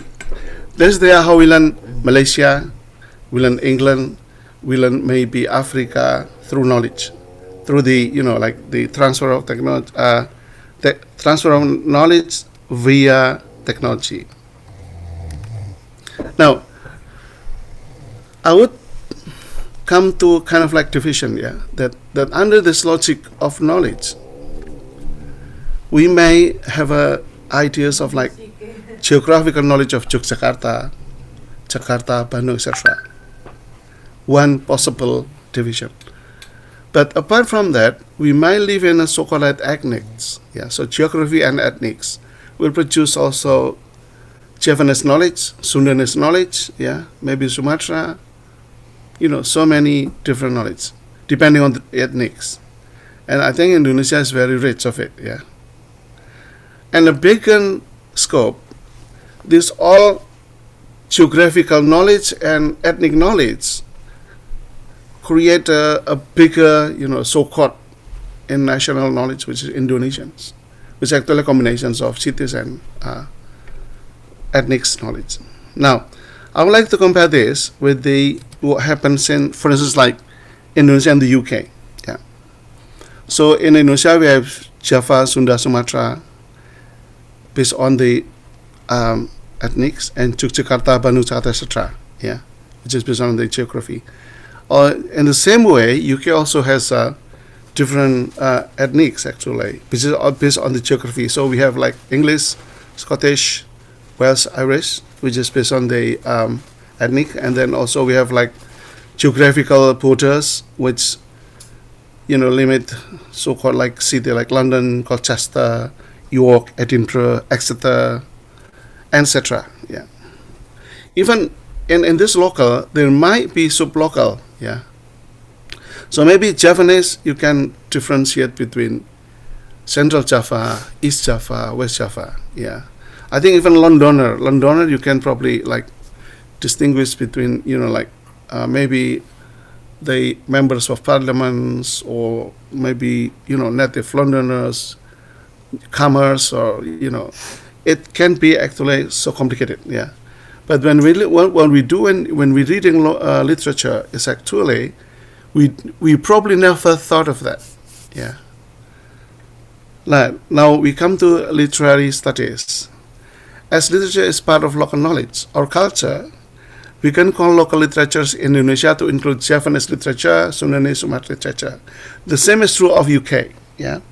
So when you read English literature, it is not English as a one nations or one unity. You may read maybe Scottish literature, Irish literature, Welsh literature, and you never know. And your teacher might not tell you this kind of differentiation. I remember when I read, for instance, like who's that bloke, as we call it, bloke. Who's that bloke? A poem written by a certain, writers from Irish. If you are watching a film like The Bravehearts, then you probably realize that there is a division of geographies in the UK, that there is Scottish and there is English. And both are, having problems because the English wants to control the Scottish, and the Scottish doesn't want to be controlled. And they fight against the English. So that way we see that what we see as single is actually not single. So this is very important to when you're studying literature and cultures. Now, I would say, right. So what I would propose here is that when we read an Indonesian literature, we actually read a local literature. The same is true of English. If you read so-called English literature, you must be very careful, because it's not probably English literature in the sense of like one single unity. It is probably only part of the UK literature. So if we state that reading English literature is reading global literature, we should question the statement. Why? Because if reading English literature can become reading global literature, what about reading Indonesian literature? Can we say that Indonesian literature is global literature? And why not? This is the things that I would like to propose here. I would like to offer a perspective. Now, we should start thinking that reading Indonesian literature is also reading global literature. Yeah. But the way how to do it is should be done in a reverse position, in reverse. That we should see Indonesian from the perspective of the other. Yeah. When the Indonesian eye look at the other literature as the others, the English eye actually views Indonesian literature as others too. Yeah. So we have to reverse the positions. But how can that be done? Yeah. Right. I think what we should do is we should place Indonesian literature among other world literature under the perspective of English readers, because we read English, yeah, which is probably not easy to do. So we can probably start with, for instance, like courses like world literature, yeah. We should become a compulsory course in English department, so that we can see the comparison between English literature, and other literature, yeah. So in that way, we can take Indonesian literature as something like global literature. So that's the things that we should do. And then, yeah. Other is probably we can use also comparative literature, so that we know not only English literature that we read, yeah, for the whole of our life, I would say. For the of your study in the university, you just read English literature. If you don't read your English literature, then you may be just focused and may not know your own language, your own literature. So I would probably give you an example that, for instance, like in New York, in the University of York, in UK, they began to try to experiment with the so-called English literature and related literature. So they realized that English literature is not the only literature in the world. They realized that it is actually part of other words. English is part of, other literature in the world, yeah? So this is the thing that I believe should be done, yeah. And this also, when we talk about Muslims, for instance, like, yeah. So this also be, should be done in the sense that when we read English literature, Muslim English literature, we should also read Muslim and Indonesian literature, so we can see the comparison. And this is the way how I think what is called like a way of creating so-called ummah in the world, yeah. We can probably also read other literatures which probably, pose Muslim characters in the literature. Yeah. Right. Although, I think we should make a note that every literature is not produced by by people who actually agrees on particular topics. Yeah. Sometimes literature also produced by those who are against the topic that he wrote. So in terms of Muslim characters in literature, we should also consider that the depictions of Muslim characters is probably not always written or were done by Muslim writers. They might be also done by non-Muslim writers, which may, produce different types of Muslims, either good or bad. Yeah, I think those things are important, and I would come to the advantage that when we read English literature, we drown in the sea of English literature. We might forget our Indonesian culture. So by offering localism, we should start thinking that English is a national literature and should be compared to our national literature. Yeah. And the way how to do it is we should offer courses like world literature, comparative literature, should be offered in the English department to see the existence of our own cultures among other cultures or in relation to other cultures, yeah? And this is the way how we look at ourselves, yeah? This is to position our culture in relation to other cultures in the world, and this will help us identify the existence of I among the nations of others. Yeah. This way, the so-called global is not the way how we look at the other cultures, but also how we position as other to look at Indonesian literature. This positioning Indonesian literature as a global literature. So I would like to put in a first and reverse position here. So I'll come to conclusion, just to make it short. One, we should question the so-called globalization by looking at our specific self, namely our localities and other localities. Yeah, this should be done in the same way as other localities. Is English culture global? No, English culture is local. Yeah, and localism should be a starting point at looking at reading contemporary literature under globalization. When you read something, Indonesian literature or English literature, it should be compared with other literature so that, between local take place, yeah, reading local vis-a-vis other locals, yeah. So we don't read English literature, but we may read Scottish literature, Welsh literature, or Irish literature in London, Aberdeen, Edinburgh, Colchester. Similarly, we read literature of Yogyakartese, Sundanese, Sumatra people in Jogja, Jakarta, Bandung. Yeah, okay. I think this would be interesting, yeah. So to read the so-called contemporary literature under globalization means reading local literature using other local literature as a background, yeah. I think I would come to the last conclusion. This way we should consider ways of such reading through courses that felicitate the courses, yeah. Through such courses, we as an Indonesian can position ourselves the equal positions of Indonesian literature among other national literature. So we read other national literature as well. We read our own literature. This is the last sentence. This is very, I think, important. So I read others, therefore I exist. You study English through comparative literature, then your Indonesian literature will exist in your mind and your study. Thank you very much. Assalamualaikum warahmatullahi wabarakatuh. Wassalamualaikum warahmatullahi wabarakatuh. Yeah, that's very interesting, yeah, Pak. The way to think it local. Okay, the same time is already 11:09. Now we go to the next presenter, Pak Daniel Hidayatullah. Pak Dr. Daniel Hidayatullah. Okay, for Pak Daniel, time is yours. Okay, thank you very much. Assalamualaikum warahmatullahi wabarakatuh. Waalaikumsalam warahmatullahi wabarakatuh. Hello, Mr. Daniel. Hello. Pak Dan.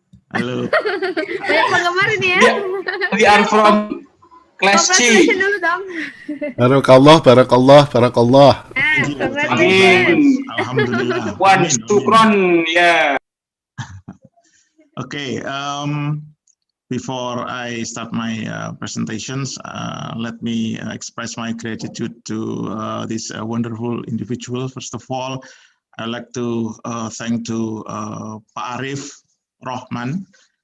You know, Pak Arif Rahman is my teacher when I was my teacher when I was in undergraduate in Gajah Mada. Hey, I think you should not say that. Look, it makes me look salty, you know.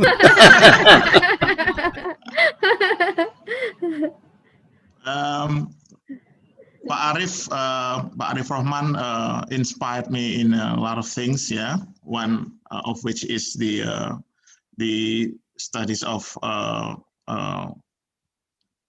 comparative literature. Yeah. Thank you very much, Pak Arif, for inspiring me. And then I'd like to thank to the committee. You've done a great job. And also I'd like to thank to Bu Kaprodi and Bu Sekprodi, Bu Uli and Bu Nana, Mbak Nana.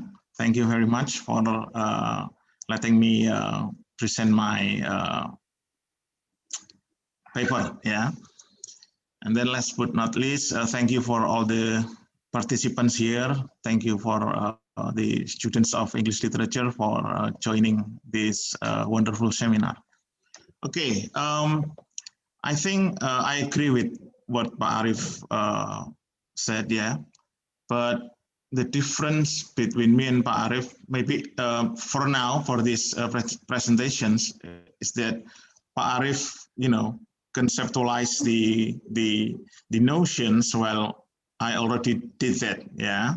So I could not agree more. Yeah. So this is the purpose of my paper is to prove what Pak Arif says. Yeah. So here I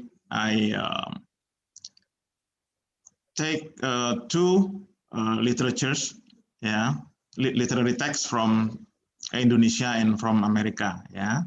From Indonesia, I took Stephen Crane's Red Badge of Courage, and then from Indonesia, I take Jalan Tak Ada Ujung, yeah, and I will compare these two titles, yeah, these two novels from the perspective of national masculinity. Yeah.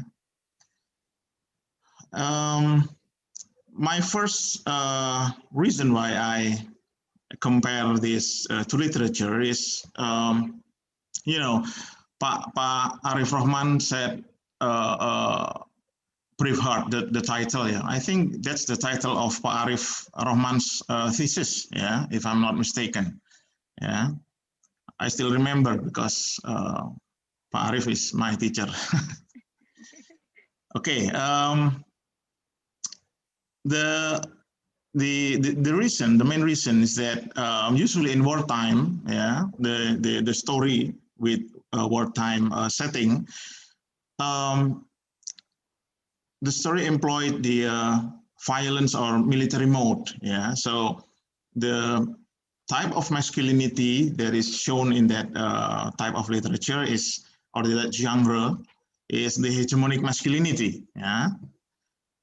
Hegemonic masculinity usually in accordance with violence, yeah, hard masculinity. But these two novels offers a different type of masculinity. That's what make this comparison interesting. Yeah? And then other reasons that why I do the comparative studies is I want to get the alternatives of masculinity from others, other cultures. Yeah, why? Because so far people still uses the concept of patriarchy in analyzing a lot of gender phenomena. Yeah, which is, in my opinion, I think we need to get out of that, yeah, move to another concept which is more compatible, yeah. And then I take what Kimmel says, yeah. There's uneven research in global arena, yeah. So it is still a very large possibility to do comparative studies, especially in gender arena.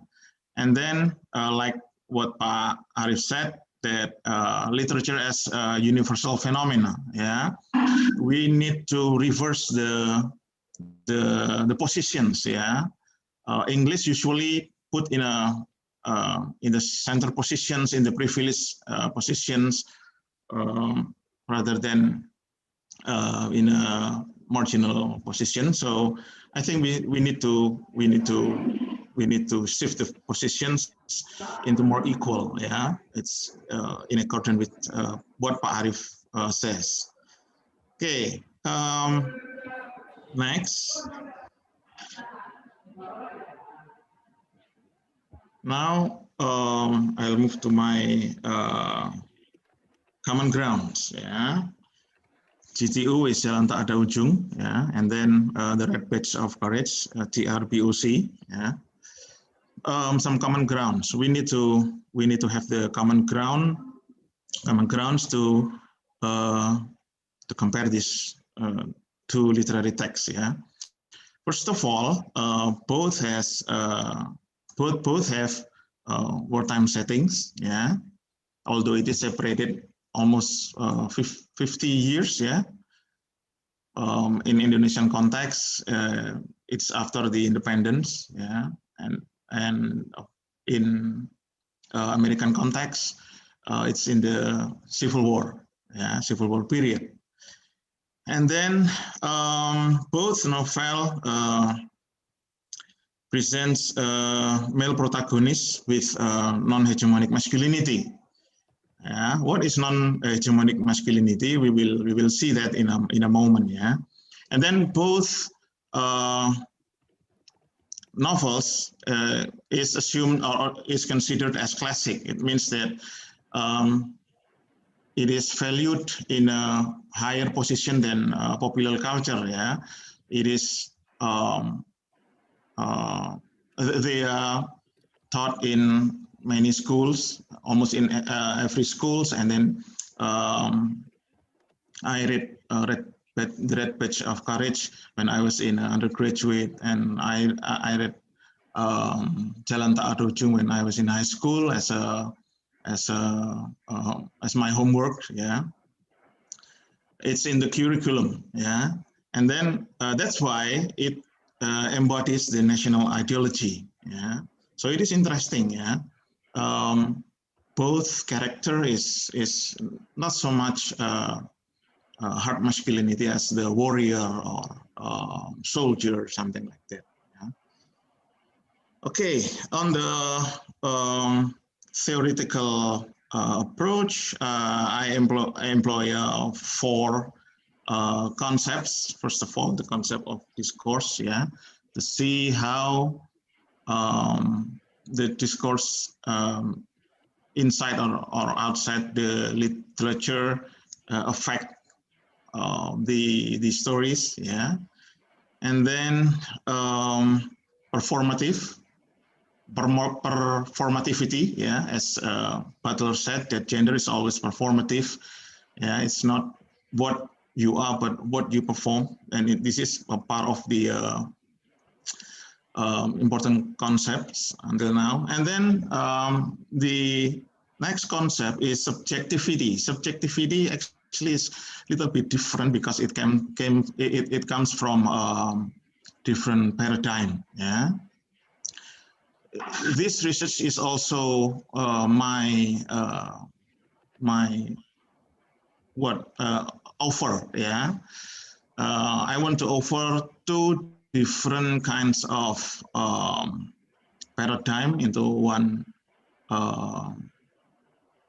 research, one research, just to explore more on issues of masculinity. Yeah, and I think this is, in my opinion, it's a very comprehensive tools to understand masculinity. And then the last concept is representations. Yeah, representation is part of the discourse, how the character are represented in such a way so that they becomes one of the part of the discourse. Yeah. Okay, that's the theoretical approach. Now I will move to the story. Yeah. So basically, Red Badge of Courage tells about a young man, yeah, who amazed with the stories of Greco-Roman war, the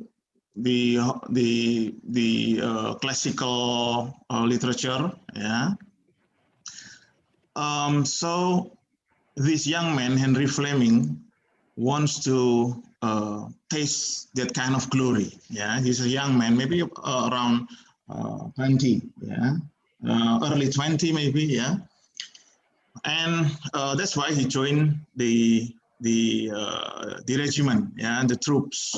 It's he joined the Confederates in a civil war, and but what he finds in his involvement is that he got disappointed because it is not as expected. Yeah. So when he faces some battle with battles in the battlefields, he flees, he ran away from the battlefield fields, yeah, because he was so scared, yeah. But after some times, he like he thinks about that, and he changes his mind. He changes his mind, yeah. He becomes a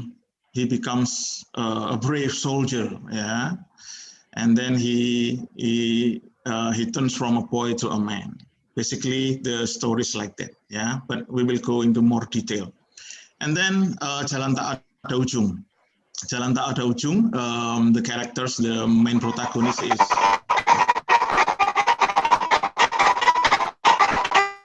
Guru Isa. His name is Isa, yeah. But some characters in the novel called him, on the narrators also call him Guru Isa. He's a school teacher, and then he has a family, a wife, and a foster child. Yeah. The time setting is in a revolutionary period, yeah, of Indonesia, just several years after the independence, yeah, Indonesian independence. So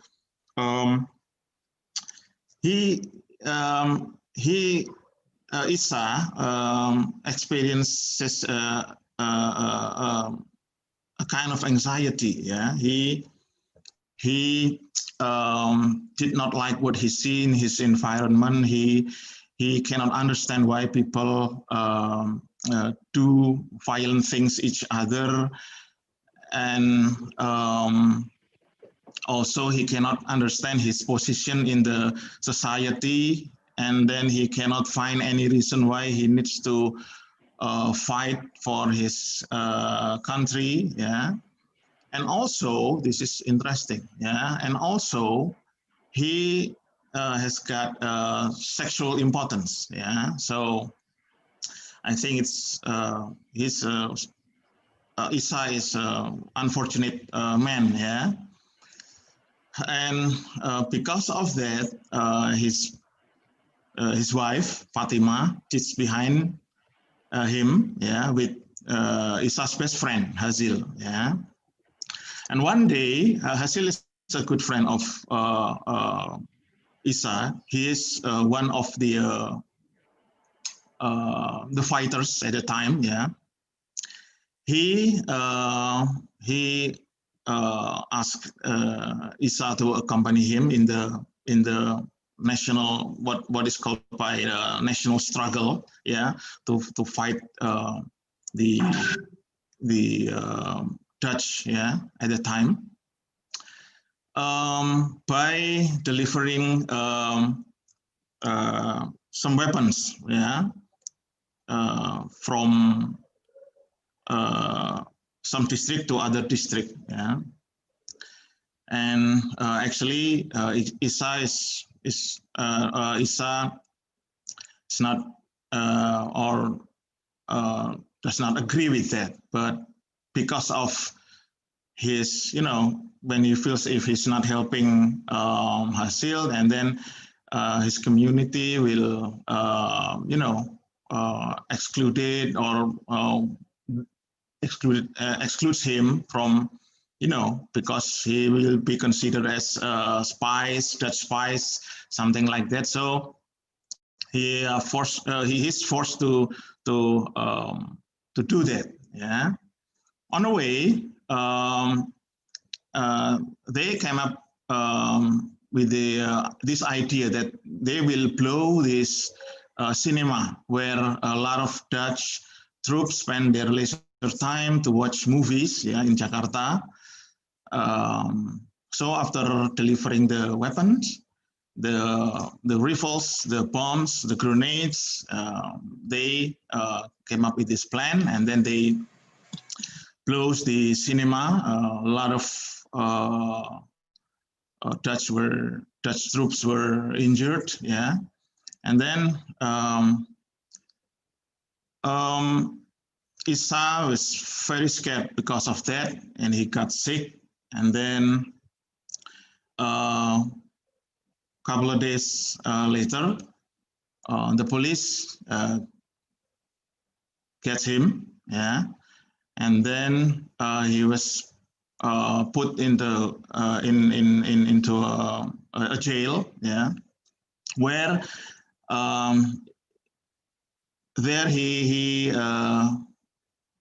finds Hasil. Yeah, Hasil's beaten up by the police, and right at that time, Isa knows that the person who tells to the police where he hides is Hasil. Yeah. So at the time, there are three people: Rahmat, Hasil, and Isa, who blew up the cinema. Yeah. Police has already got Hasil and Isa, so they try to find the third person by interrogating Isa and Hasil. Yeah. Hasil cannot talk anymore because the police has already tortured them. So he was, injured bad. And then Isa's turn. Yeah. The police interrogates Isa to tell where Rahmat hides. Yeah. But Isa refused. Yeah. Every day the police beats him up. Yeah. Tortured Isa, and then, but Isa still refused. Yeah. But strangely, on the process of interrogations, Isa does not feel the anxiety again, and he's not afraid again, and he gained his masculinity back. So that's basically like that. Okay, so I will compare the both characters, yeah. So you can see in the PowerPoint, yeah. I made some comparisons to see how those characters works. It's Henry Fleming with one M, yeah, that's the typo.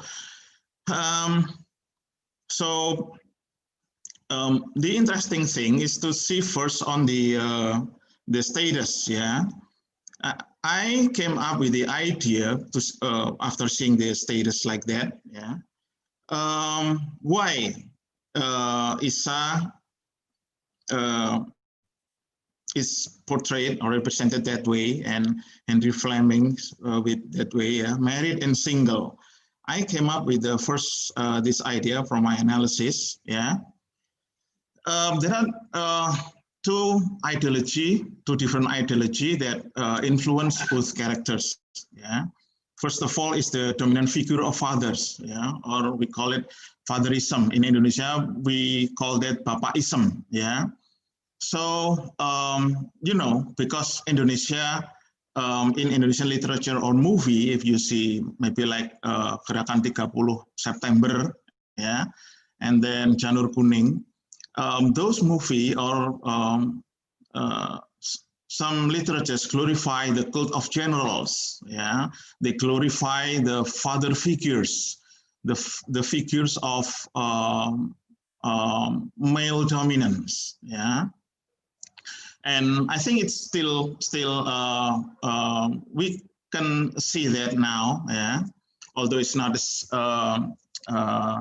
it's not as intense as it used to be, but I think it's still we can still that kind of ideology until now. One scholars, Intan Paramadita and also Marshall Clarks, said that Saman, yeah, Saman by Ayu Utami with this phenomenal characters, Saman or Wisanggeni. Marshall Clark says this Saman character is the new breeds of masculinities or manhood of Indonesia, yeah, because it it is it escapes from the dominant figure of father. Well, I claim that. Well, actually, a long time before Saman, Mokhtar Lubis has already done that. Yeah, so actually, it's not really new. Yeah, that's I think that's part of my claim here. So I don't think that Paramadita or Marshall Clark's claim is really true. Yeah, but I might be wrong. But this is my claims. Yeah, and then Henry Fleming. Yeah, in Henry Fleming, we can see the dominant figure of mother because Henry, yeah, if we see here, he's single and lives with his mother.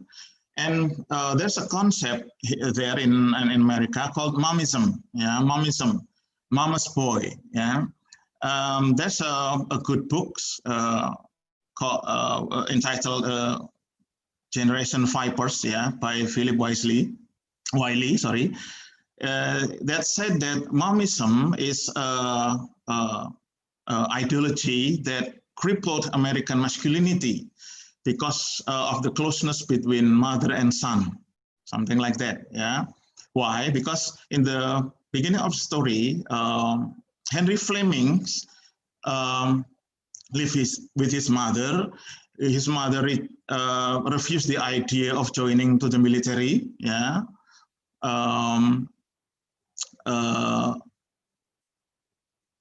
Every time he enlists, he always tells his mother, "Ma, I'm enlisting. Ma, I've enlisted." So in every process, he always tells his mother about what he does. Yeah, so it's quite interesting for me. Yeah, so those two characters is moved by different ideology. Yeah, momism and fatherism.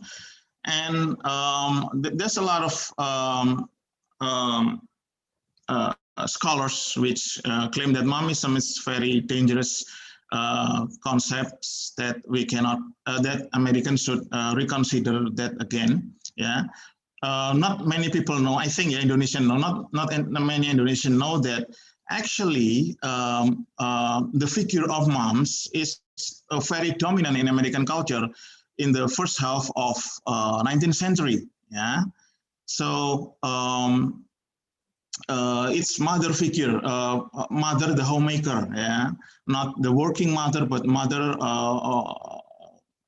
the homemaker. Yeah, the mother who spend most of their time at home. Yeah, helping raising the kids. So that closeness is considered dangerous. Yeah, with that kind of phenomena, it is, I think, patriarchy is not fit to see this kind of phenomena. So I'm offering the masculinity concept to see this kind of phenomena.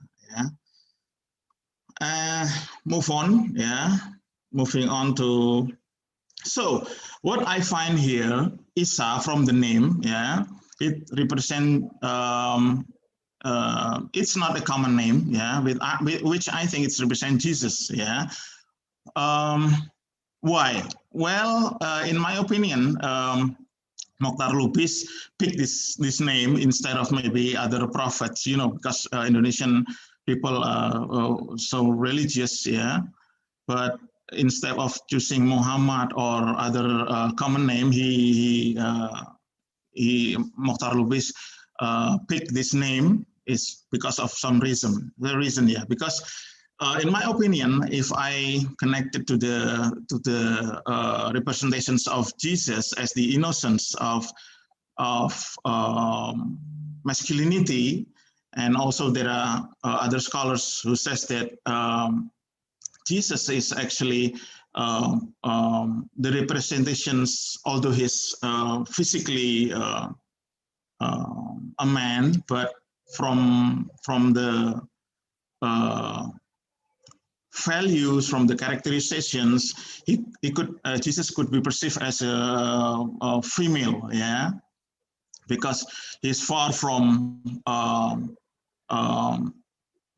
hegemonic, yeah, masculinity. So when Jesus is seen as a masculine figure, Jesus becomes insignificant. That's what scholar says, yeah. So I think Jesus embodies Isa here, yeah. And also why Isa is represented as sexually important is because Mokhtar Lubis, in my opinions, want to reverse the phallic ideology, yeah, ideology of the penis, yeah, penis as a symbol of masculinity, because some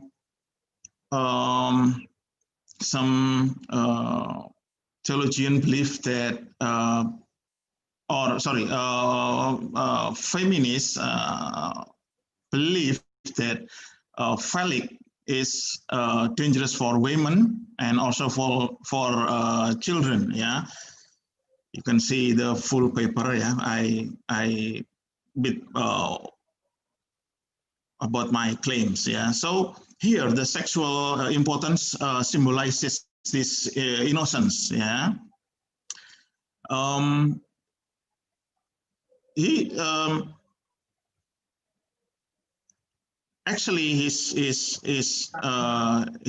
importance is also another representation of liberating human from patriarchy. Yeah, so if we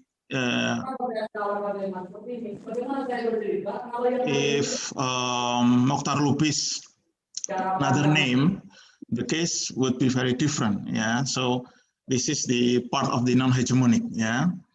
In Henry Fleming's case, yeah, I think it's hegemonic, but in a different way. Why? Because after realizing his, well, first of all, if we see here, yeah, there are two parts of the story, where the first part is where the motive here, we can see the motive. The first part of the story is when Fleming is still a boy, yeah. He always glorifying the wars, yeah. So he wants to taste the glory of war. How is it like when you win the war, yeah? So it's kind of romanticizing the Homeric war, the classical war, yeah. And he's not questioning anything of his involvement in the regiment. So it's kind of emotional, yeah, because he's still young, yeah. He's selfish and seeking reputations, yeah. He wants to be seen as a brave person, yeah. So this is the first part of the story. But after realizing what happens, yeah, in the real war, he then realized that actually when a man goes to war, is not for the reputations, but it is for what he believes, yeah. And he's not carrying gun, but he is a flag bearer, yeah. So if this, I pick this these illustrations, yeah, that's Henry who's carrying the flag instead of carrying gun. So it is a kind of different masculinity, because it is not in the story, yeah. Henry doesn't kill anyone, yeah. So it is very interesting, yeah, to observe this kind of masculinity. So okay, yeah. For Isa's case, his involvement in war is only for social relation motive. Yeah, he's afraid someone else will see, or his community will see him as a traitor or as a Dutch spy. Yeah, so he joined the regiment. Yeah, so it is a little bit different. Yeah. Okay. The conclusion that I can make is that first, Crane critiques on domestication is the effect of education. This is why in the theoretical approach, I offer these concepts. Yeah, educations. What Henry hears about the classical struggle, Greek war, is a discourse. Yeah, he wants to employ that masculinity as the discourse, as how he consumed the discourse. Yeah, but this is the other concept. When he experienced himself, the war is not like what he sees as a discourse. So this is why I offer this kind of two ways, yeah, discourse and subjectivity. Subjectivity is based on experience, yeah.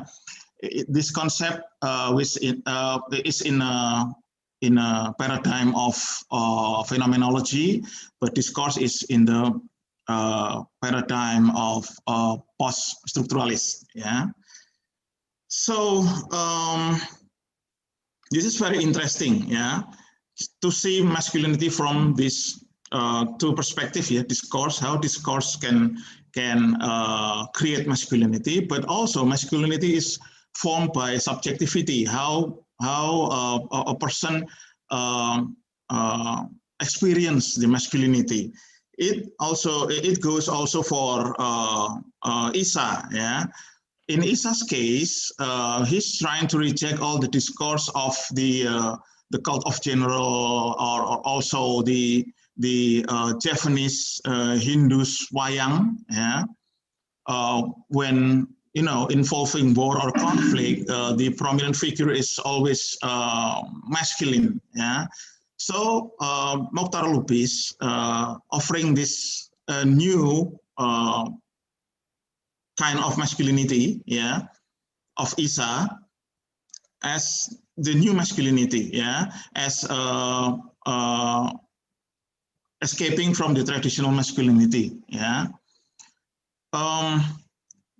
And then my third conclusion is that this kind of joining these two perspectives, I think we can get better picture of masculinity instead of only using one perspective.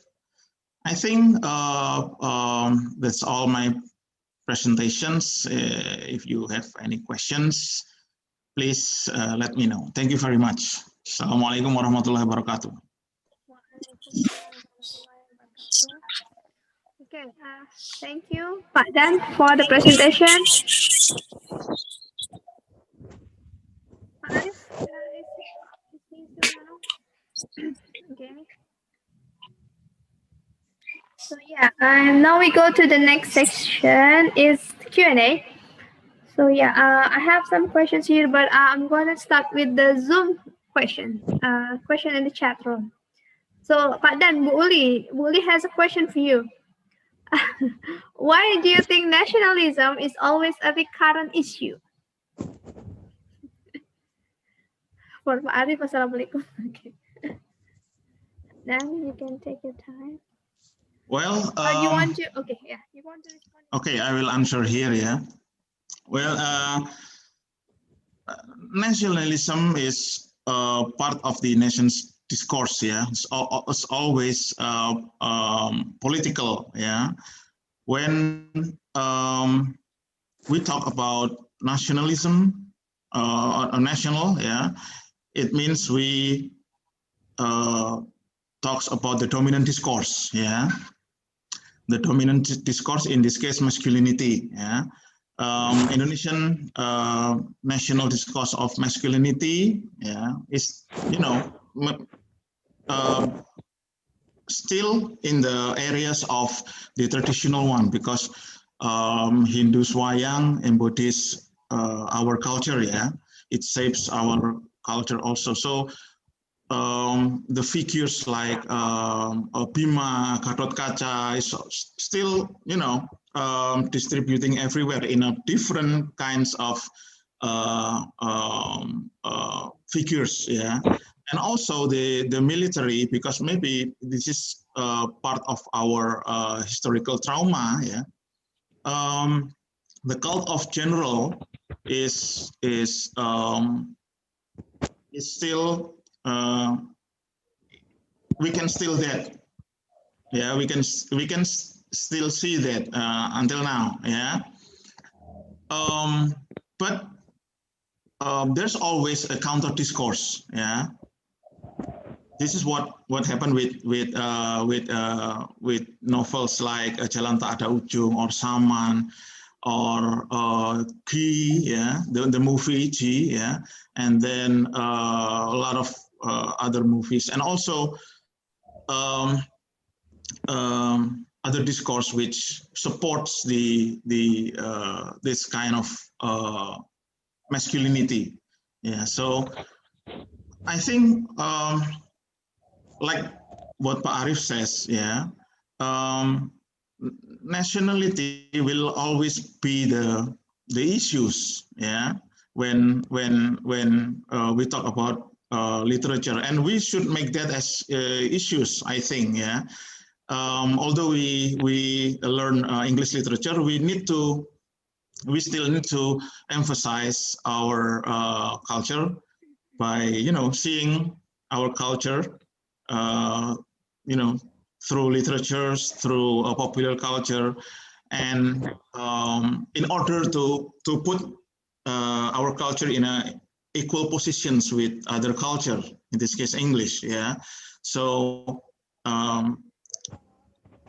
it is sometimes like contestations, yeah, but by observing that, I think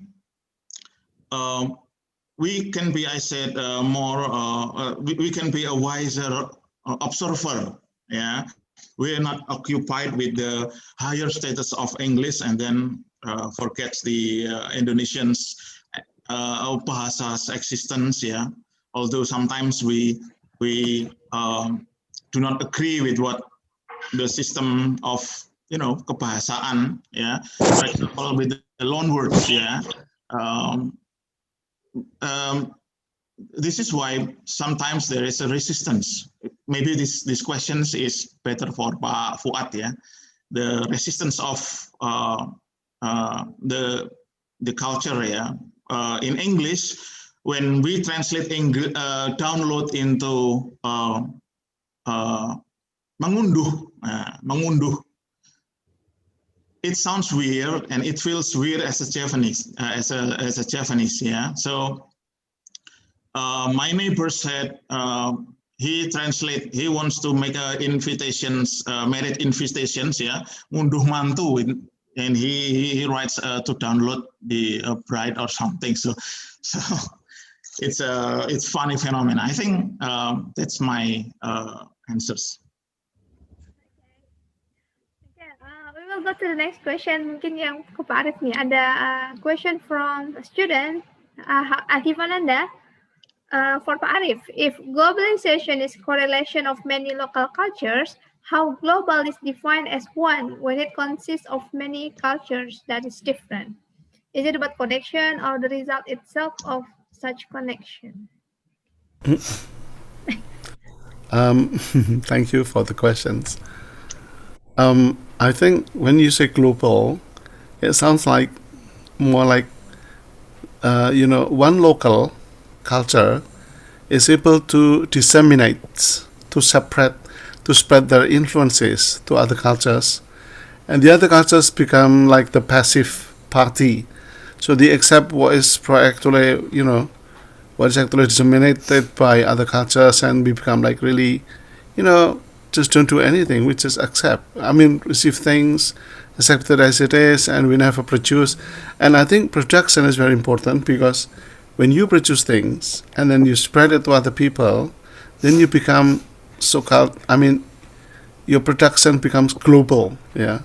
So I think global is just a way of calling that one local's influence is greater than others. And if it happens over and over again, then it becomes something like,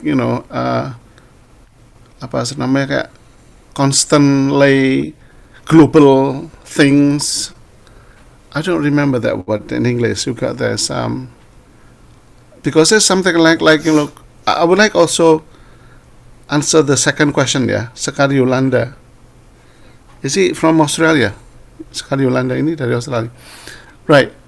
So there is a one local and relations among locals, yeah, and one locals actually influence other locals in a more influencing way, widespread influence. So it becomes something like global, yeah. I think, and that's the way how colonialism is done through technology.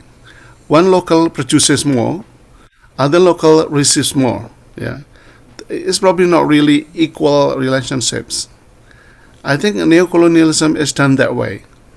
So one country produces many things, either technology, knowledge, whatever, so that these things can be, disseminated, can be spread through all over the world. While other locals just passive, accept it, don't do anything. Then the passive party becomes like the object, yeah, for the subject, which is the producers. I think you might find those kind of situation, and I don't remember one of Marx's books, yeah, and relations between capitalisms and I don't know, maybe fatalism.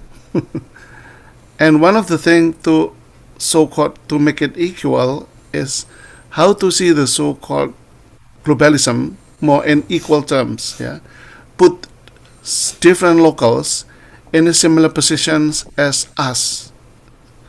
So we'll see that so-called colonization is actually done through this kind of influencing influential locals, yeah, on other locals. I think that's the way how I answer it. It's probably not very clear, but that's the I think the idea, the gist of the answer. Yeah. Thank you, Pak Arif, for the answers. Now we go to the next question. It goes to Pak Daniel again. From Sekar lagi, Pak. I am enthusiastic when you say the term of masculinity is more compatible rather than patriarchy. Can you explain more about it? Because as you have mentioned before, the masculinity is the gender performative, and as long as I know, the patriarchy is the social system. Okay, Pak Dan. Okay, thank you very much, Sekar. Yeah. Yes, you're right. This is a very good question. A lot of people still use patriarchy as the main source of problems that faced by the society. Yeah, every time they see some phenomena, they said, "Oh, that's because of patriarchy." I think it's not entirely true. Yeah, so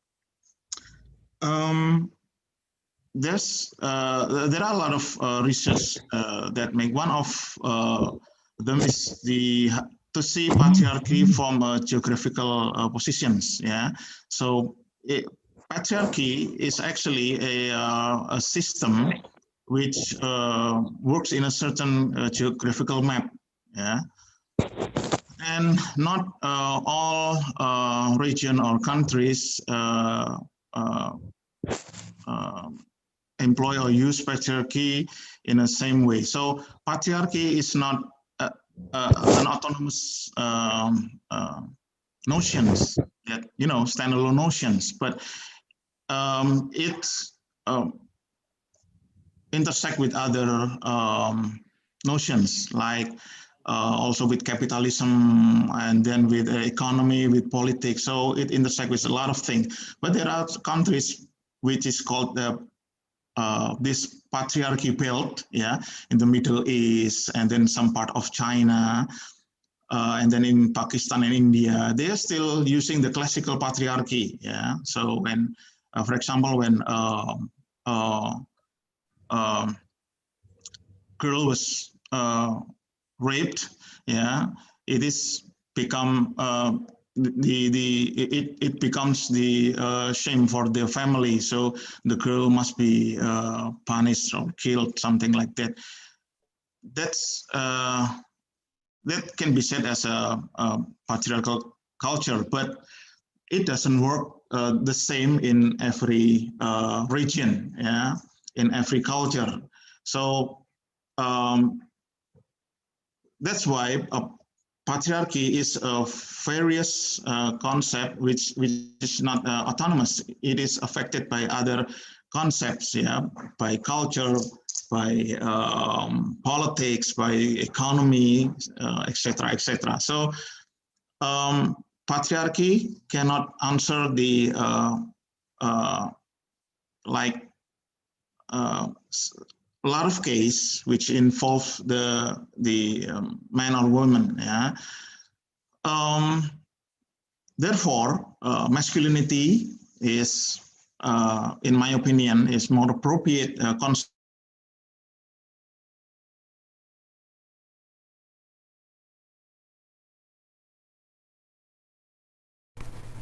Pak Daniel freeze.